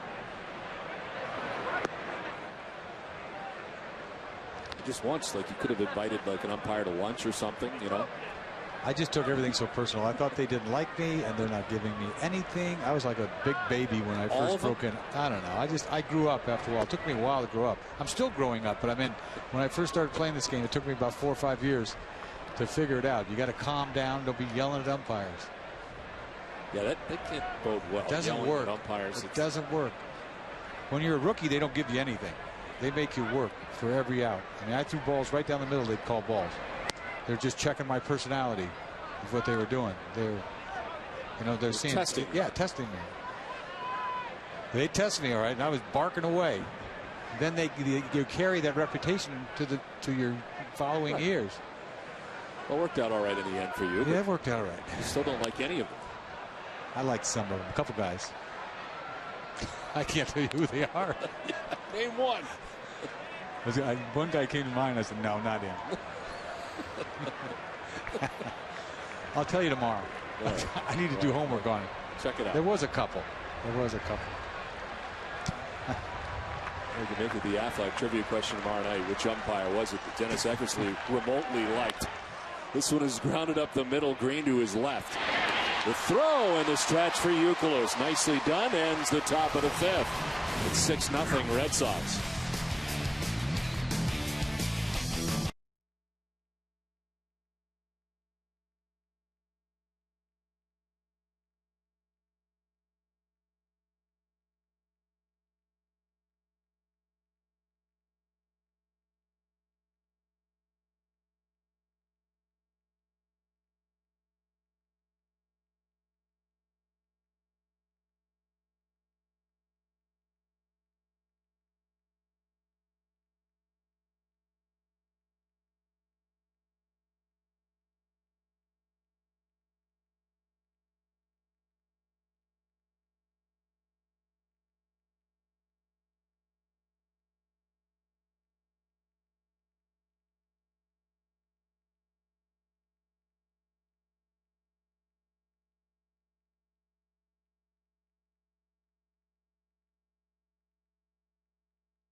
Back at Fenway Park, 6-0. Red Sox on top as they go to bat. With Kotze, Green, and Pedroia expected against Brett Tomko. He's been on since the third inning. He's given up 1 run. Ground ball right side at Cano. There's 1 away. Well, tonight's trivia question is brought to you by Aflac. We'll get you under our wing.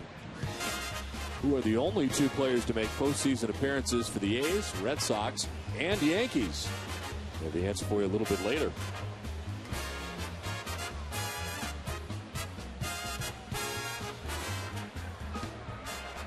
One out in the 5th, Nick Green. Fly ball to right center field. Gardner calling off Cabrera, but he makes the catch, 2 down. We're here at Fenway Park in Boston. Don Orsillo, Dennis Eckersley, and Heidi Watney bringing you Boston Red Sox baseball in high definition and in Dolby Digital. 5.1 surround sound on Nesson. The coordinating producer of Red Sox baseball is Russ Kent. Senior coordinating director Michael Narachi. Associate producer Jeb Fisher. Our production assistant is Caven Heath. His executive producer Joel Feld. 2 down in the 5th. Dustin Pedroia, who takes ball 1 outside.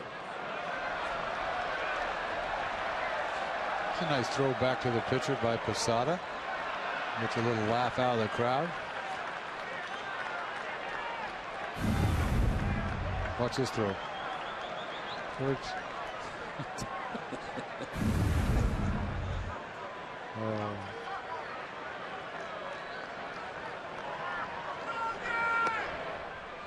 Strike, and it's 1-1.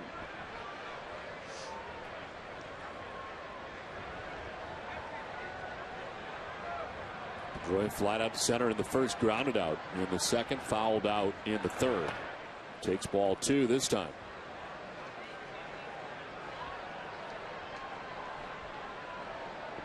Red Sox getting 4 in the second, a run in the third, and a run in the fourth.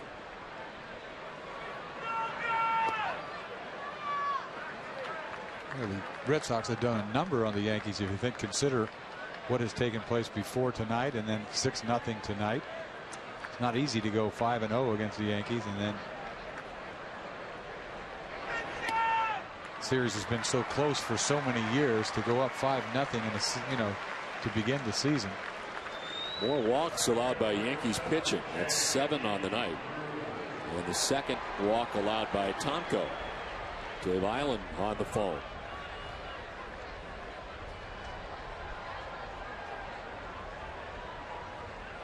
So 2 down, and Pedroia at first base. J.D. Drew, the batter.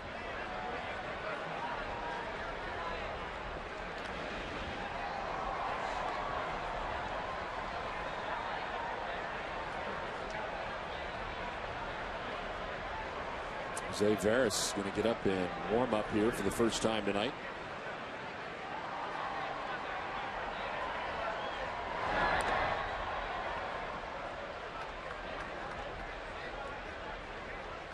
This series between the Boston Red Sox and New York Yankees is brought to you by Verizon Fios. 100 HD channels and the fastest internet. This is Fios. This is big.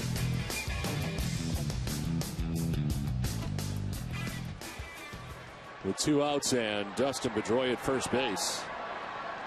It's 0-1 to J.D. Drew.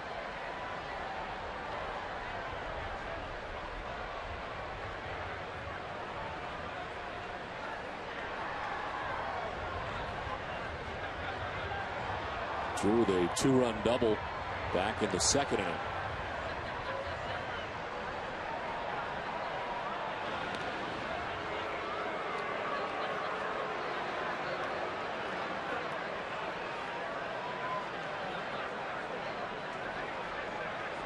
Not quite sure if JD was going to be in the lineup tonight after missing a couple games against the Rangers with a bad shoulder. Got a cortisone shot. Away from Posada, and Pedroia will take second base.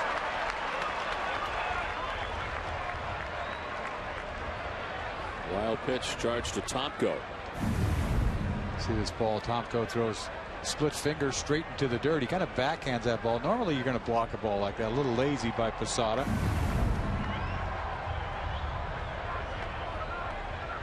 One-run game, you're not going to go after a ball like that, I wouldn't think.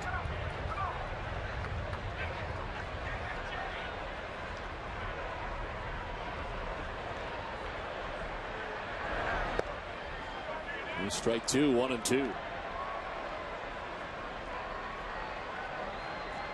JD got a couple days off, like I was starting to say, and had a shot, cortisone shot in his shoulder, and I think he took 72 hours off and it back into the lineup.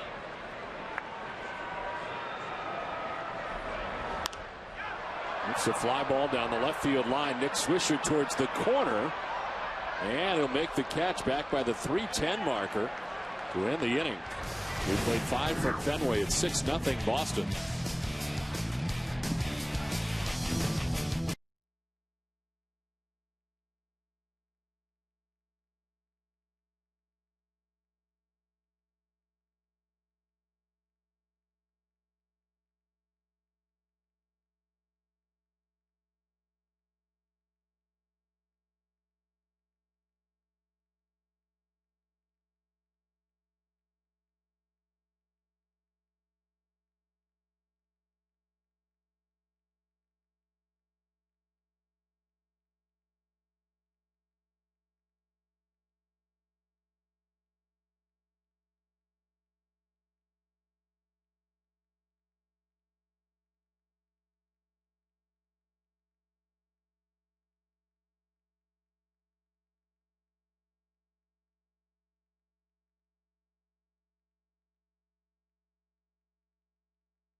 question. Who are the only two players to make postseason appearances for the A's, Red Sox, and Yankees? And the answer, Jose Canseco and Johnny Damon. Damon with the A's in 2001, the Red Sox in 03, 04, and 05, and the Yankees in 06 and 07. Jeter leads it off, sends it to right, but incoming is Drew, and there's one down. Kind of a customary liner the other way for Derek Jeter, but Drew there to make the catch. And there's one down here in the 6th inning. Johnny Damon is 0 for 2 tonight. He grounded out in the 1st inning. Struck out looking in the 4th inning.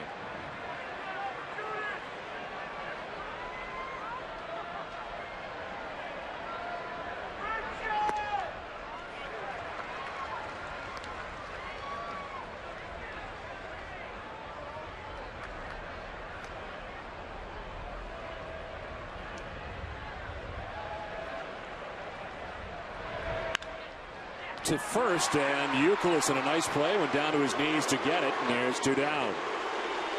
The only hit of the night given up by Josh Beckett was Robinson Cano base hit, and the diving play, a great play by Pedroia, but got up and lost the handle. But that's it. Great play by Pedroia to get to this ball, and if he would have got a handle on this ball, he would have thrown him out. But that's the only hit up to this point. You see a bullet that Johnny Damon just hit. Nice play by Youkilis. That ball by Johnny Damon was hit harder than the ball that Cano hit to Pedroia. But it's not about how hard you hit it. It's where you hit it. I'm trying to think of a stretch last year where Beckett was as good as he has been in his last couple of outings, and I'm not sure I can think of one. No, this game is, to me, is a little different, even though they've only got one hit up to this point. I'm amazed at how he's pitched this ball game with so many breaking balls. You see a changeup again right there that Teixeira swings through. But I mean, he's using 92 pitches. I bet half of them are off-speed pitches, curveballs, changeups. And for the most part, you'd see more, 80%, 75, 80% fastball. There's another one. Gets Teixeira to strike out. It's 8 Ks for Beckett in a 1-2-3 6th. He's got it going on. 6-0 Red Sox.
The Dunkin' Donuts musical montage. The band is Sparks, the Rescue from Maine. And Dunkin' Donuts is in its 10th year of hosting local youth groups and charitable organizations in the Dunkin' Dugout.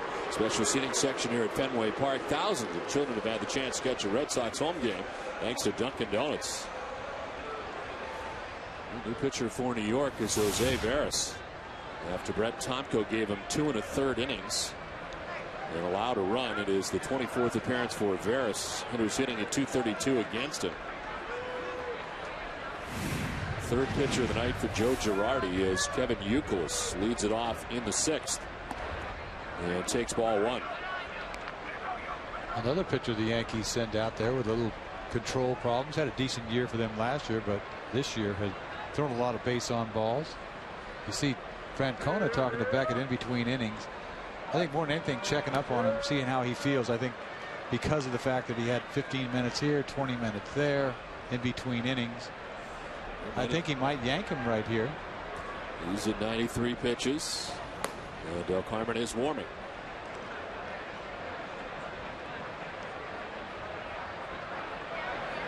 I really do think it took its toll on Beckett. And then you see him coming after 6 innings. You don't think he'd take him out. It's one hitter, dominant to say the least up to this point. But I guess there's no sense stretching him any farther. They're in a good position, up 6-0 with the kind of bullpen the Red Sox have. This is the kind of game where, 15-20 minutes in between innings early on, nasty weather, you got to protect your ace. Melky Cabrera makes the catch for the first out of the inning. Hey fans, Nesson's cameras are over at Lear tonight on 903 Boylston Street in downtown Boston as fans are taking in this game 1 of the Sox and Yankees series. Always serving an honest brew with a big taste and nice finish. Visit Lear to catch all your baseball action. They're having a good time over there tonight as the Red Sox and the Yankees play game 1 of this series. And the Red Sox have a 6-0 advantage. With 1 out, here's Jason Bay. It remains to be seen if Del Carmen comes to this game. I think he is, and I think Beckett's out of this game. But you would never see that years ago. A guy come out of the game after 6 innings, and it's a smart thing to do. Obviously, you don't want the game to get away from you, but the kind of bullpen, once again, that the Red Sox have. You're looking at the big picture here. Right. And it's smart. And you want Beckett to feel as good as he can each time out. And he'd be the first to say, yeah, that's good enough. Hooray for, you're not going to get a shutout anyway at this point. Unless you have, nowadays, unless you have, Bay gets hit with a pitch inside on a 2-0.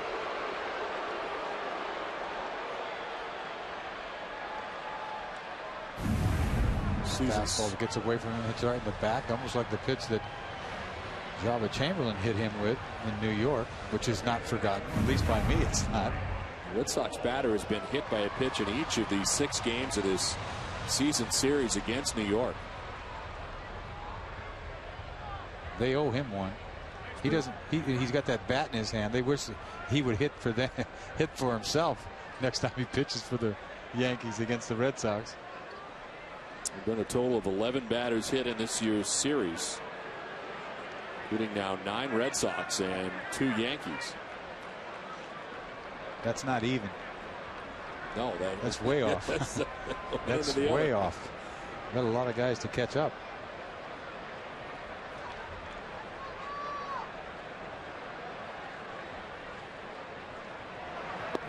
Mike Lowell has been on base 3 times tonight, 2 walks and a single. He's also driven in a run and now has 38 RBIs on the season.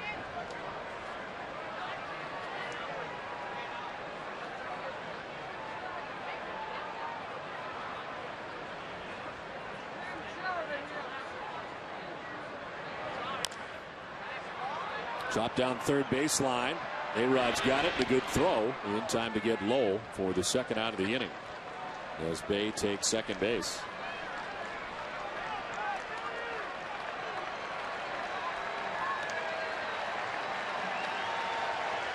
Here comes David Ortiz. His 4th at bat of the night and a 2-run home run in the second. Since then, he's flied out twice to left.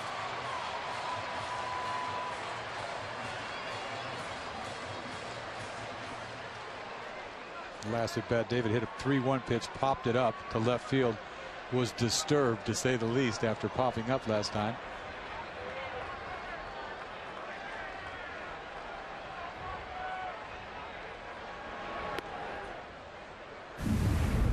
See this 3-1 pitch, David thought he should have done something more with. You see the frustration there. There's a lot there that's been going on for a long time, and it comes to the surface occasionally.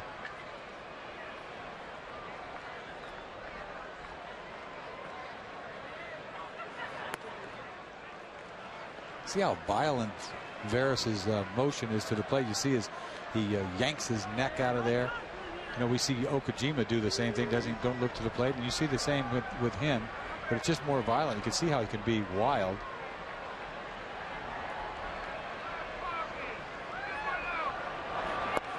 I mean, he just lets it fly, doesn't he? It's hard to have control. I mean, you got to keep your head still. I mean, that's why I used to know how to paint, because I didn't move my head. You see Okajima moving his. He's getting his neck ready if he comes in. Because when they let it go, man, they just yank everything.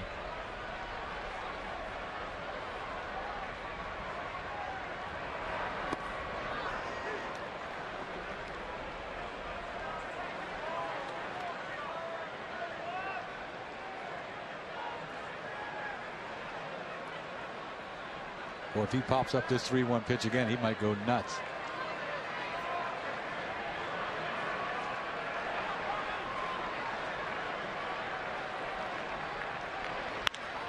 Lines to second base on a hop. Cano picks and throws and ends the inning. Red Sox leave Bay at second base. They played 6. Boston on top 6-0.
Presents the Boston Globe's Red Sox Game Day Live with TC, Jim, Heidi, Eck, and me.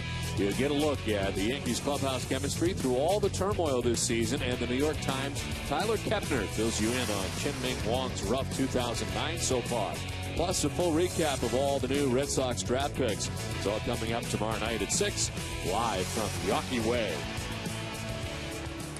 Well, Josh Beckett is done after 6 innings, just given up 1 hit, no runs, walked 2, struck out 8, and threw 93 pitches as he departs with a 6-0 lead. Manny Del Carmen comes in and makes an appearance in his 24th game of the year, a 1.13 earned run average, a .225 opponent batting average. And it's Alex Rodriguez that he has to first face, then Robinson Cano and Jorge Posada here in the 7th inning.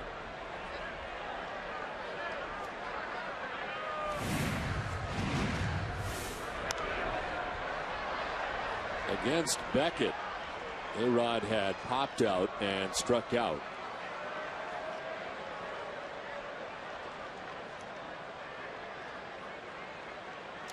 Once again, Beckett taking him out after 6 innings is a good idea. It really is. You talk about 93 pitches. The fact that he had to wait in between those innings. It will go a long ways up until, to work towards his next start. It's not important for him to go 7, 8. He's not going to go 9. So.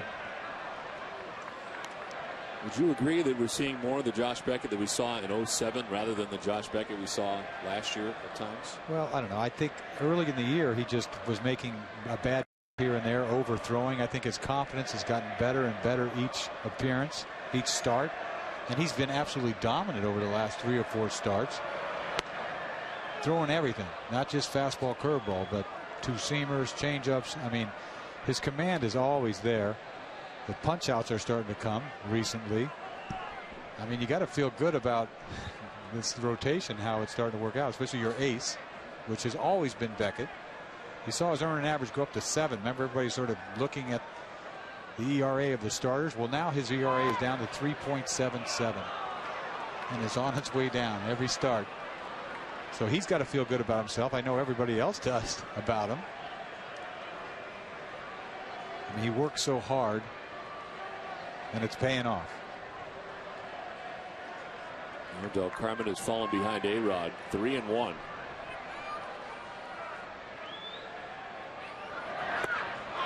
Full count. Fastball count, he gets one, and it's a 94-mile-per-hour fastball by Rodriguez. Cano on deck.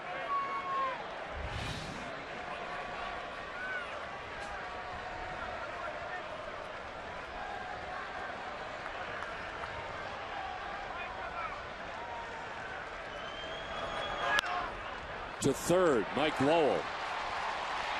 1 down in the 7th inning. What does 79 cents get you these days? If you go to Cumberland Farms Chill Zone, it gets you a whole lot of refreshment. All summer long, mix up any drink you can think of, frozen or fountain, for just 79 cents any size. That's the Chill Zone at Cumberland Farms. 1 out here in the 7th inning. And Robinson Cano was grounded out to second base and single to right, 1 for 2.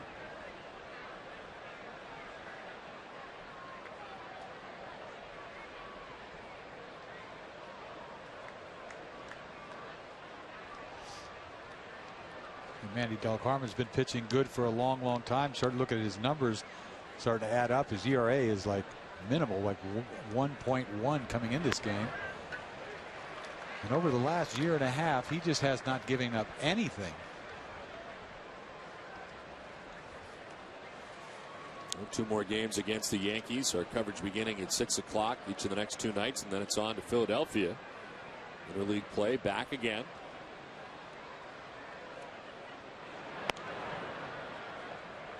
I want to send along best wishes to Mrs. Patty Keenan of Sebago, Maine, a great Red Sox fan who watches every game.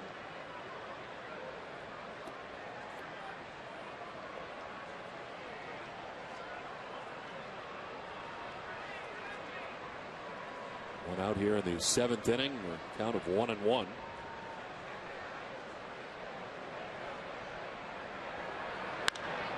To center field, and Kotze headed back. Kotze makes the catch.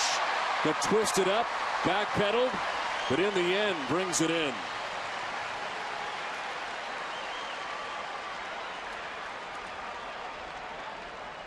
Kotze gets a good beat on this ball. He knows when to turn around, where he got to the ball, starts backpedaling. Ball held up pretty good for him, so he can turn around and backpedal with the catch.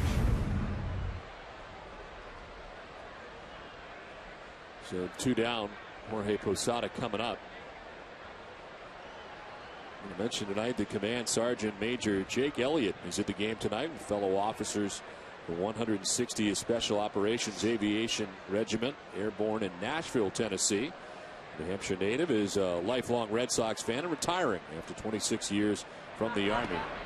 Congrats to Command Sergeant Major Jake Elliott. 2 down in the inning. Posada struck out twice tonight.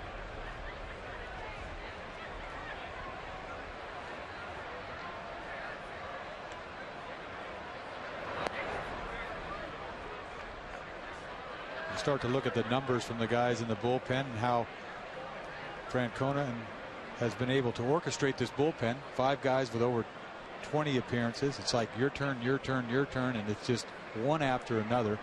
It's been absolutely superb up to this point. Nobody's overworked. Nobody gets upset. Do I have to go in first? I mean, how come I'm not setting up? You know, who's going to pitch the 6th? Who pitches the 7th? Doesn't matter. Take your choice. It's quality all the way through. Great luxury for Terry Francona. Doesn't matter who he picks out of that pen.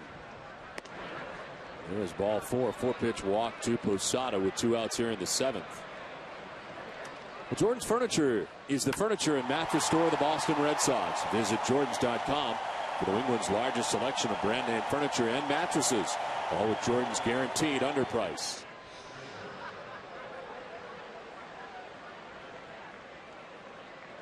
Two down here in the 7th inning. Posada at first base and Nick Swisher coming up. Swisher has flied to left and struck out swinging.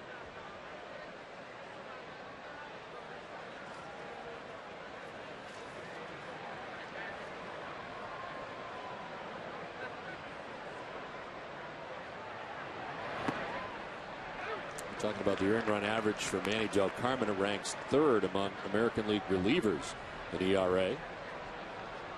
He's given up 4 earned runs in the last 41 games. 46 2/3 innings pitched going back to August of last year. With a 0.77 ERA during that time. A little change up right here. Good pitch for him, Manny. He'll go to it at any time. Well, the bullpen as a group with a 2.76 ERA, the best in the majors. Only 1 run allowed in the last 5 games. In the last 25 games, a 1.84 earned run average.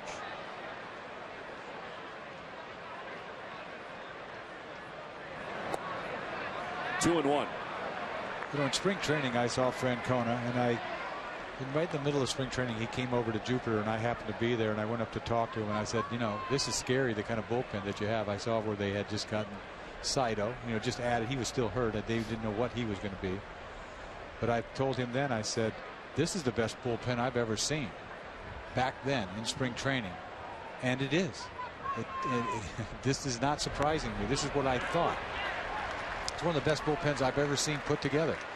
And I know there's a long time remaining. I don't want to jinx anybody, but this is a great bullpen.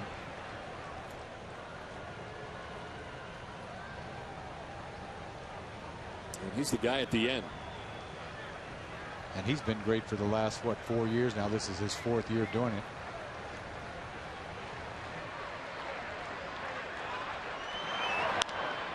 Ground ball to second base. Pedroia ends the inning. It's 7th inning stretch from Fenway. It's 6-0 Red Sox, and it's time now for Sports Desk Update with Cole Wright.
following the game tonight for WB Mason's Extra Innings with TC, Jim, and Heidi.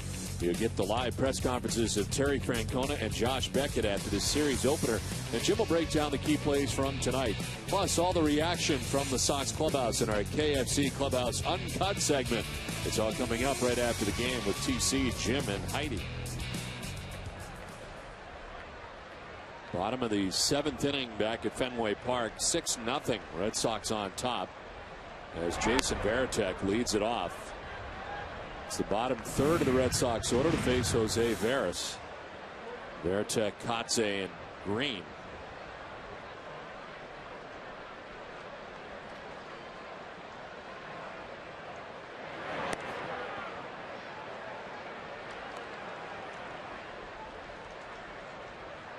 Varitek struck out, walked, and popped out. 0 for 2 with a walk tonight.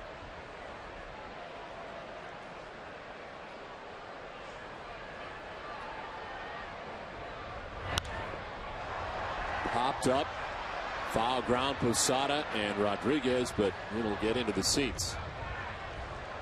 Well, I told you earlier about the Red Sox first-round draft pick and his little deeper look at 18-year-old Raymond Fuentes. His uncle is Carlos Beltran. And from Puerto Rico, a center fielder. Red Sox selecting at 28th overall. Red Sox showing patience, signing an 18-year-old. See, 160 pounds. He'll be 200 pounds by the time he's 21, probably.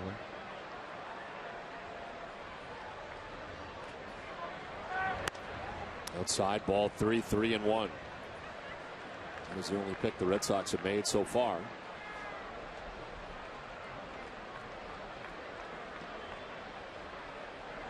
Red Sox have done an amazing job over the years, and homegrown players making their way quickly to Fenway Park. Varitek fouls it off, full count. There's a current list of the draftees on the current roster and how quickly they've gotten here in some cases. Red Sox being one of the best teams over the past 10 years, and you saw that. You see the list right there, and that's why.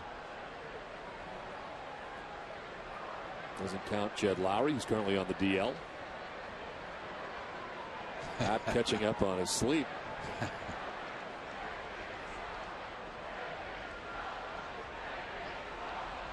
Takes all kinds.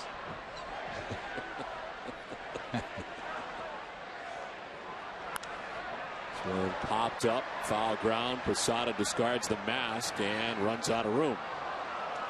I was just the opposite of Papelbon. He's over there, Napa doing over there. I'd start yawning, because the game, everybody thought I was so cool. Why? What are you tired or what? I was yawning because I wasn't breathing right. Sometimes you're yawning because you're not breathing the right way. When you're nervous, you just need some oxygen. Well, so is he really nervous? I don't think you're telling me. No, this isn't a one-run game. I think he thinks he's okay right now. Okay, because he doesn't look nervous. He looks tired. He's got it down though, because he's leaning on that table he's got working.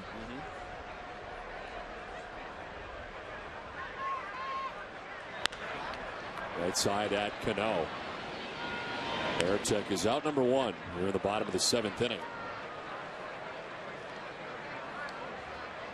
There's cameras everywhere. When you go down there, you better be careful what you do. You don't want to pick your nose, and you don't want to fall asleep. He's showing some signs of life now. Cameras everywhere. Everywhere.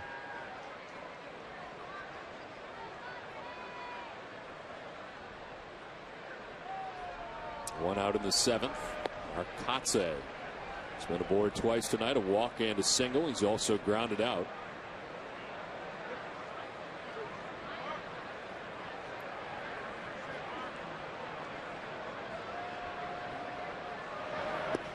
Tried to hold up, but could not.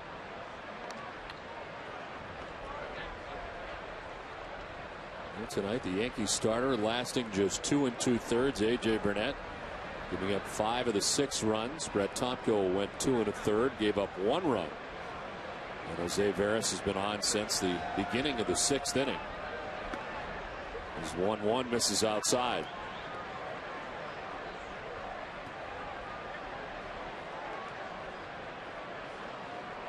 This will be the 25th pitch thrown by Veras since coming into the game.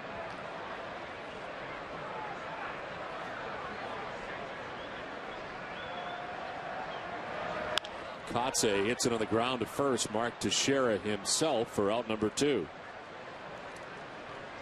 This copyrighted telecast is presented by authority of the Boston Red Sox. May not be reproduced or retransmitted in any form. The accounts and descriptions of this game may not be disseminated without the express written consent of the Boston Red Sox. 2 down here in the 7th inning. And Nick Green batting out of the number 9 spot. 1 for 3 tonight with an RBI. Hit a double in the 3rd inning.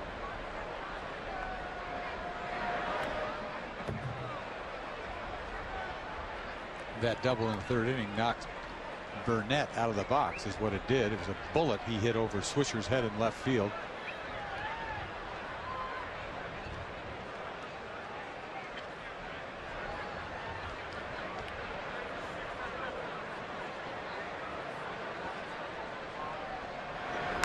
Oh. High fly ball to left. Will it stay fair? It's deep, it's fair, and it's gone.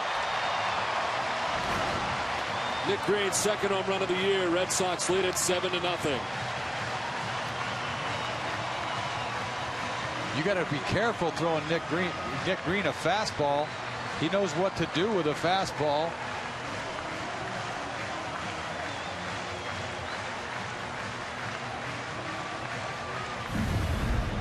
See, Veras throws him a fastball right there, belt high, and he lifts this ball way out of here. Hits it over everything down the left field line. His eyes just light up when he sees fastballs. Nick Green spending all of last year at AAA for the Yankees. Now he hits home run off the Yankees. In a Red Sox uniform.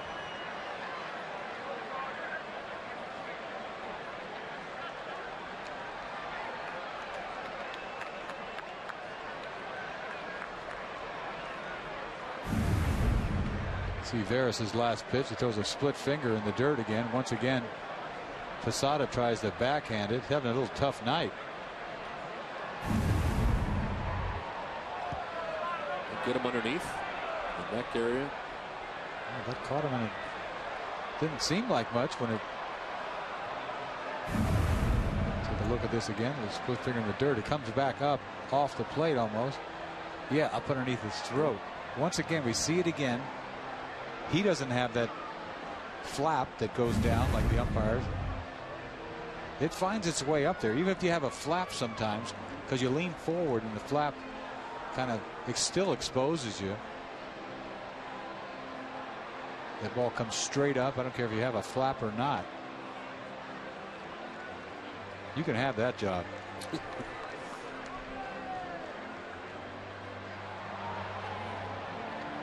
7-0, and you're going to try to block balls. There's nobody on. Ball comes up, hits you in the throat. Yuck.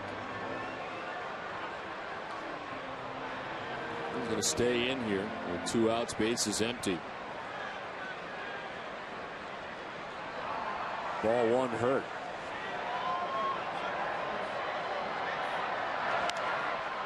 Pop up around the mound. Veras is going to catch it. You don't see that every day, but he really had the best opportunity. A home run for Green. 7-0 Red Sox at the end of 7.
Nick Green's home run has the Red Sox on top 7-0 now, as Melky Cabrera sends one foul off to the left.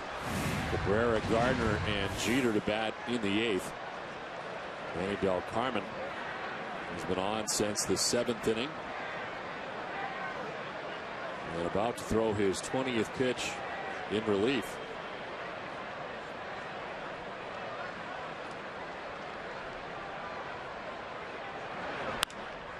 On the ground to Nick Green at short. 1 out in the 8th.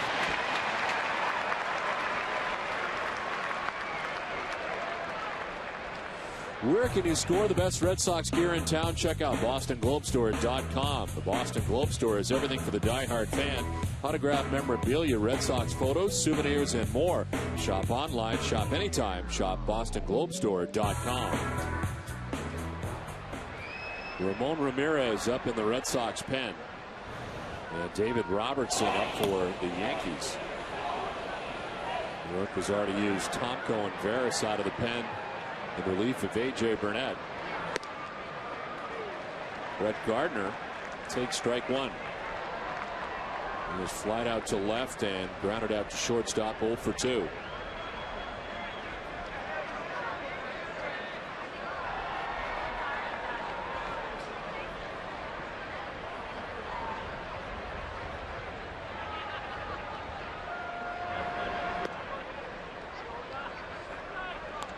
The Red Sox starting rotation has been so good lately. They've allowed 3 runs or less in 7 of the last 9 games. And Josh Beckett tonight gives up none in 6 innings, gives up just 1 hit. Line to short off the glove of Green and into center field. I think he got a piece of that on the way by. I think this line drive kind of fooled him. It sliced. You see him go to his left for this ball. It looks like he's got a beat on it. The ball sort of sliced on him. He had to put his glove up like he was going to get it, and the ball sliced on him over the top of his glove. I don't think he ever touched it. Just fooled him.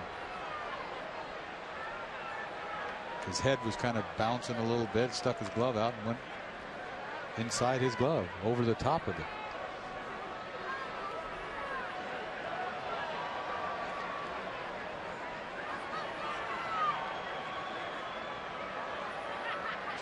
So 1 out, Gardner at first, and Jeter the batter.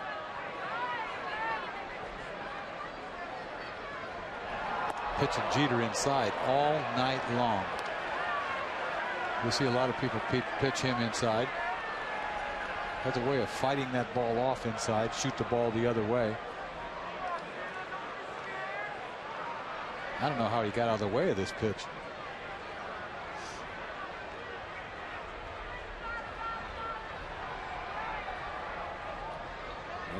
Brett Gardner's base hit, only the 2nd hit of the night for New York.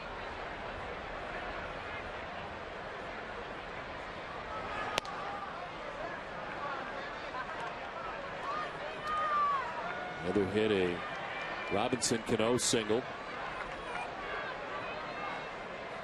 Red Sox out hitting the Yankees 8-2 and on top 7-0.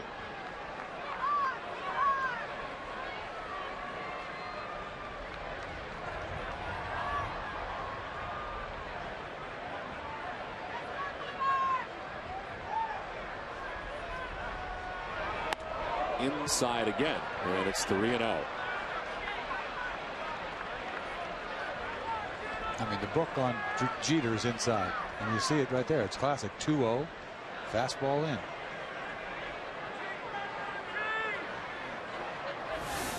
Johnny Damon waiting on deck.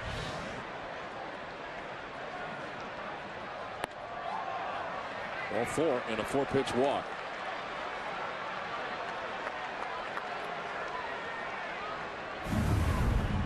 D'Angelo's catch of the day. 2 grabs by the same guy. That's a cheater. There's 1. It's cheap. Blackett. And here's 2. This time he gets it with the bare hand. Now that's legal. There was the D'Angelo's Lobster Nation catch of the day. That thinks it's the 2nd one. Find your best catch of the day at D'Angelo. Their famous lobster line is is back and loaded with 100% real lobster. Try the lobster roll, the baked stuffed lobster, or the lobster sandwich. Come on. You deserve D'Angelo. That's the night for Del Carmen at 7-0.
In the second for the Red Sox, they score 4 times. First, the 2-run home run by David Ortiz.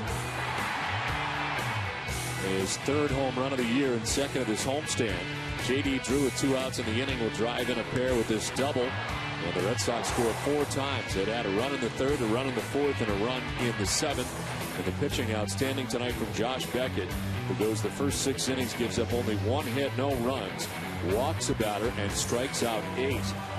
As the Red Sox enjoyed the 7-0 advantage as the Yankees bat in the 8th. Manny Del Carmen just walked Derek Jeter. Ramon Ramirez comes into the game, makes an appearance in his 27th of the year, a 1.30 earned run average. And the opponent hitting at just 152 against Ramirez. First and second, 1 down. Johnny Damon, the batter. He's 0 for 3.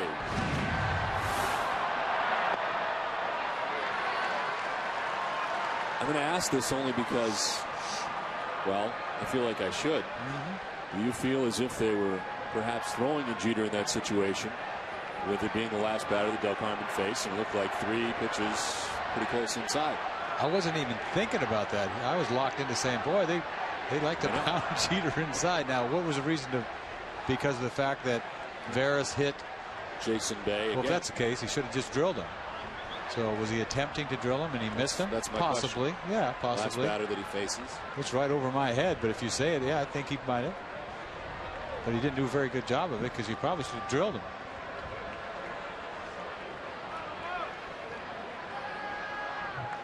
Now that I think about it, he missed so far inside, he probably was. Appeared to have pretty good control to that point. Yeah, because that's why that 2-0 pitch that he went and almost hit him again on the 2-0 pitch was really, why is he going so far inside 2-0? Now, was he trying to hit him? Maybe not, because if he was trying to hit him, he would have hit him. So that's how you could trick him, though, the fact that, you know, you're supposed to pitch Jeter inside. So if you pitch him inside, he's saying, well, they're just trying to pitch me inside. But I think if he wanted to hit him, he would have hit him. On the ground right side, Pedroia to second for 1, on to first. Double play. Things are working out great tonight at Fenway for the Red Sox. They lead at 7-0.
Ultimate baseball experience featuring 100 out-of-market games per week, live on your computer. And catch those you missed on demand. For more details, visit redsox.com, where baseball is always on. Well, the Red Sox 5-0 in the season series, trying to make it 6-0, and they've outscored the Yankees 45-23 in those games. The Yankees will bring on their fourth pitcher of the night. It's David Robertson. His 12th appearance, a 1-0 record, 2.08 earned run average. And the opponent hitting at 167 against him. Another young kid with a great arm, good fastball. What new? Everybody that runs out there has got a good arm. Just like Bard. Good arms. Speaking of good arms. Daniel Bard up for the Red Sox. You know, before we go any farther, we're talking about last inning and whether or not they were throwing at Jeter. And I feel like I lost it right there. I'm up here doing the game thinking, oh, it's 7-0, la-di-da. And you know something? They were going after Jeter. Now that I think of it, and you were right, they were throwing at Jeter because they're tired of this. You know, I forgot that Veras had hit Bay. And that's the second time they hit Bay. And they haven't forgotten the first one. And this is the first pitch to Jeter. And I said early on, how did he get out of the way of that ball? And I wasn't even thinking. I thought they just liked to throw the ball into Jeter. But I am clueless up here. They were going after him. Hello, Dennis.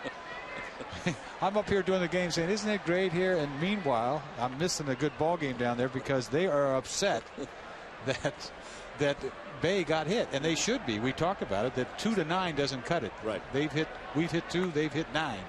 It's the second time they got Bay. But they should have drilled him then. I mean, he tried twice and missed him twice. If that's what they wanted to do, they send a message. You got to drill somebody.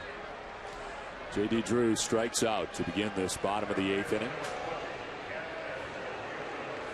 Just wanted to make sure that I'd let everybody know I don't know what I'm doing up here. They were throwing at Jeter. And you were right. I can't believe you were right. And you're telling me. It makes me sick. It's like you're telling me. Do you think they're throwing at him? I'm going, hello, I just thought I'd bring it up. What'd you say? And then you happen to be right. And I admit it. I'm sorry. Kevin Youkilis. It's embarrassing. I didn't need all that. I just asked. I know. I told you, I'm not going to ask you any questions. Stop asking me questions. Right? Did we say that? We got the problem of you asking me questions on hand. I'm not going to ask you. But you're making me look stupid. You're right. And I didn't do that. You didn't mean it on purpose, right? I didn't try. Okay, but you're right and I'm wrong, and I admit it. All right. See, I'm a bigger man. This is good. This is a good start. I like this. I had to get that out of the way. It's bothering me. I know, the whole inning you. It bothered me. You're right. You're watching the game and I'm over here, whatever. It won't happen again. I'll be on my game. Because when you got, I'm in trouble if you're figuring it out. Let's bear down. Yeah. It's 7-0. Let's figure it out. It's been fouled off to the right. But they still, if they're going to send a message, drill them. I guarantee you, if I'm supposed to drill him, I'm going to drill him. You drill my best player, and I'll drill your best player at this moment. Bay is having a great year. Youkilis strikes out. Robertson striking out the first two batters of the inning. Let's check in with Heidi. Well, Don, I've got the 2009 All-Star Game ballot in my hand, and did you know that only 1,200 votes separate the first base leader Mark Teixeira with Kevin Youkilis in the first base voting, as you can see on this graphic right here. Meanwhile, Jason Bay leads all outfielders with more than 1 million votes as he looks to make his third All-Star team. Dustin Pedroia still trails the Rangers' Ian Kinsler for second baseman. The captain, Jason Varitek, is third in the balloting for catchers. You can still get your vote in there by picking up a ballot here at Fenway or going online to redsox.com to cast your vote. You can do that until July 2nd. Vote early and often. You can vote up to 25 times. Don? All right, Heidi, thank you very much. As Jason Bay fouls it off to the right. Certainly deserving of all those votes, as Jason Bay having a fantastic season.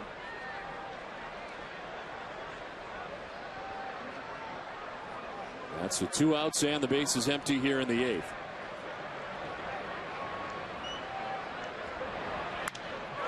Center field. Gardner going back at the wall. Can't get it.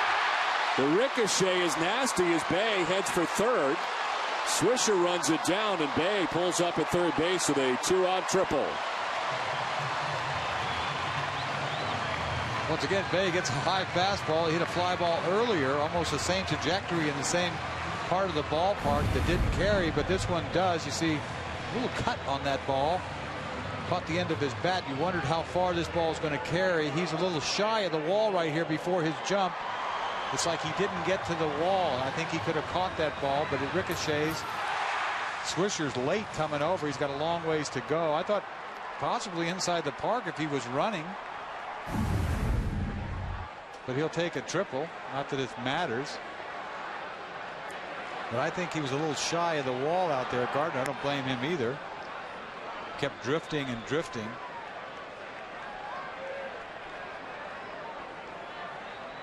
Well, pretty good.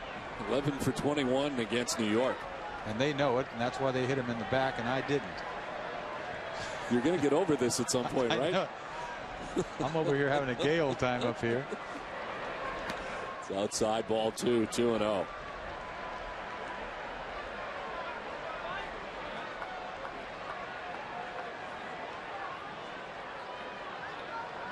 Robertson struck out Drew, struck out Youkilis, surrenders the triple to Bay. Now falling behind 2-0.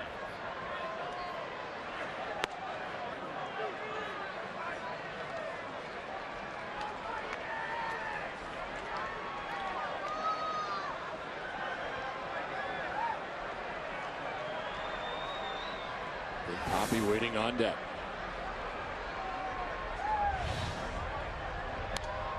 Two and two.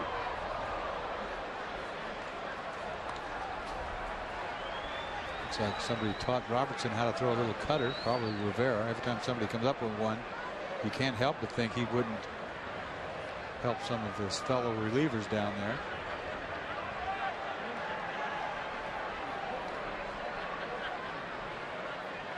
"39 years old. In the dirt as Posada's able to block this. And tomorrow night it'll be Chen-Ming Wong who goes for New York. He's had a tough start to the season, 0-3 with a 14.46. And they had him in the bullpen very briefly and now back into the rotation. Well, he gave up 20 runs in the first 7 innings. It's going to take a while to get that ERA down, but he did a nice job out of the bullpen a few times, and then they stuck him in there and put Hughes back out to the bullpen. Tim Wakefield goes for Boston. The Yankees having a tough time tonight getting a hit. They got 2 hits, and then tomorrow they got Wakefield to contend with. Although they've had some success in the past off Wakefield, seems to have a tough time with that club in particular over the course of the last couple of years. Tim is 10-17 lifetime against New York.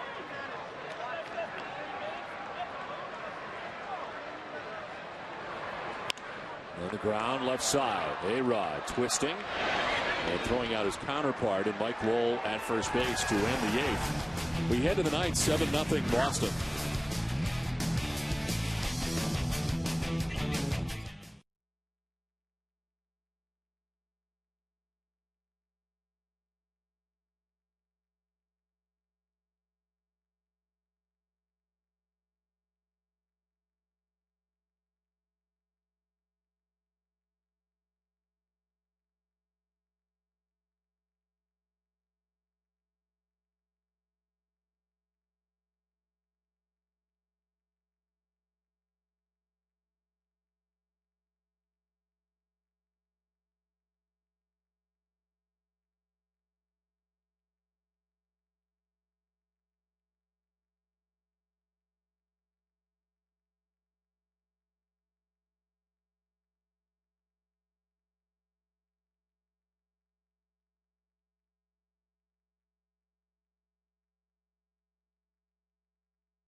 On Nesson is brought to you by your New England Jeep dealers.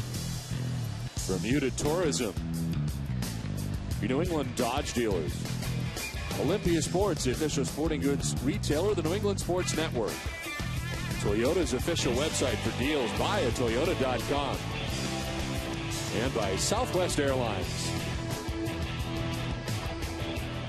Ninth inning back at Fenway Park, a 7-0 Red Sox lead. New Boston pitchers. Daniel Bard becomes the fourth pitcher of the night, makes an appearance in his ninth major league game. ERA of 0.90. He's pitched in 10 innings. He has 9 strikeouts in 10 innings, and the opponent hitting at .216 against Bard. He will face Mark Teixeira, Alex Rodriguez, and Robinson Cano. Josh Beckett back on the bench for the Red Sox after 6 shutout innings, giving up 1 hit tonight. Walked 1, struck out 8. And in line for his 7th win of the year. Fly ball to short left. Bay coming in. Makes the catch for out number 1. Coming up after the game, stay tuned for Granite City Electric's Red Sox final. You'll have a chance to be a part of the show. Visit NESN.com now to submit your questions to the NESN.com inbox. DC and Jim will answer your questions, plus highlights from the rest of the American League East and a preview of the final 2 games of the series here at Fenway. It's all coming up after the game on NESN. So 1 down in the 9th, and Alex Rodriguez the batter. He was popped out, struck out, grounded out.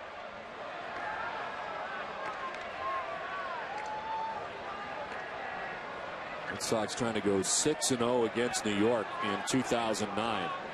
They split last year's season series 9 apiece.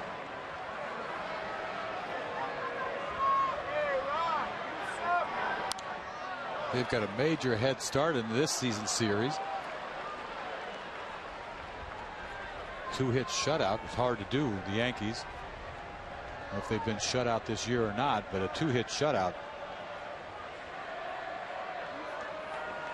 AJ set the tone of this whole game. Burnett, he just laid an egg out there in the 2nd inning. Didn't pitch well at all for them.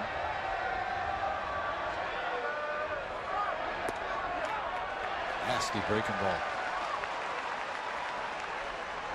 Look at this breaking ball. You're talking about a guy with easy cheese and a breaking ball like this. Woof, look at that. Nasty.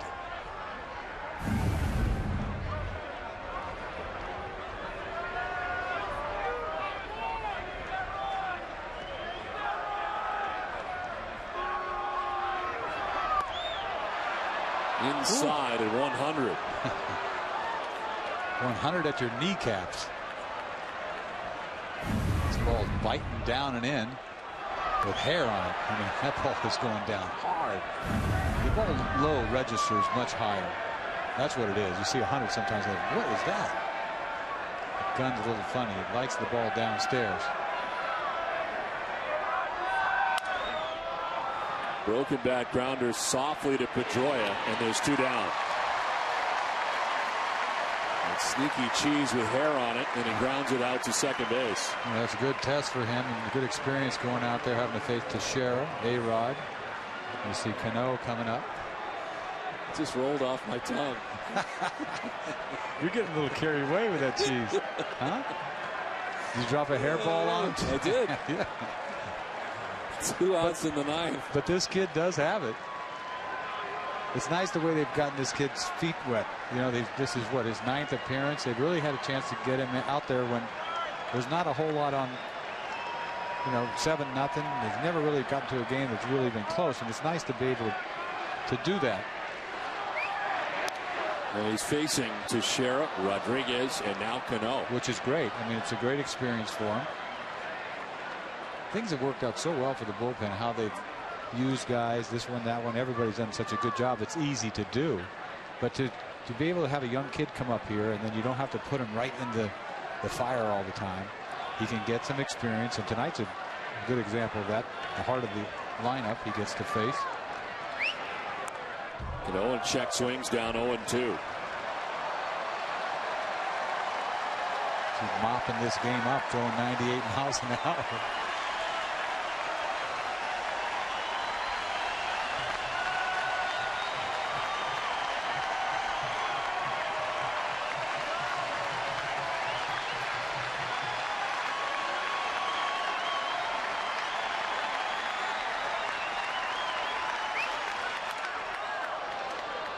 Fouls it off. That was at 100. You're dropping 100 bombs on us all the time nowadays. Don't you see it? Boom, high cheese. I mean, 100's like we saw it from Zamaya in Detroit. Where else have we seen it? I don't know. We've seen a lot of high 90s, though.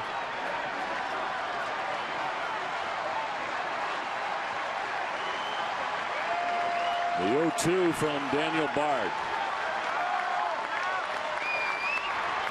Cano strikes out. The Red Sox win in shutout fashion. They have shut out the New York Yankees tonight and won the first 6 games of this season series. And tonight, an impressive fashion from Josh Beckett. 6 shutout innings.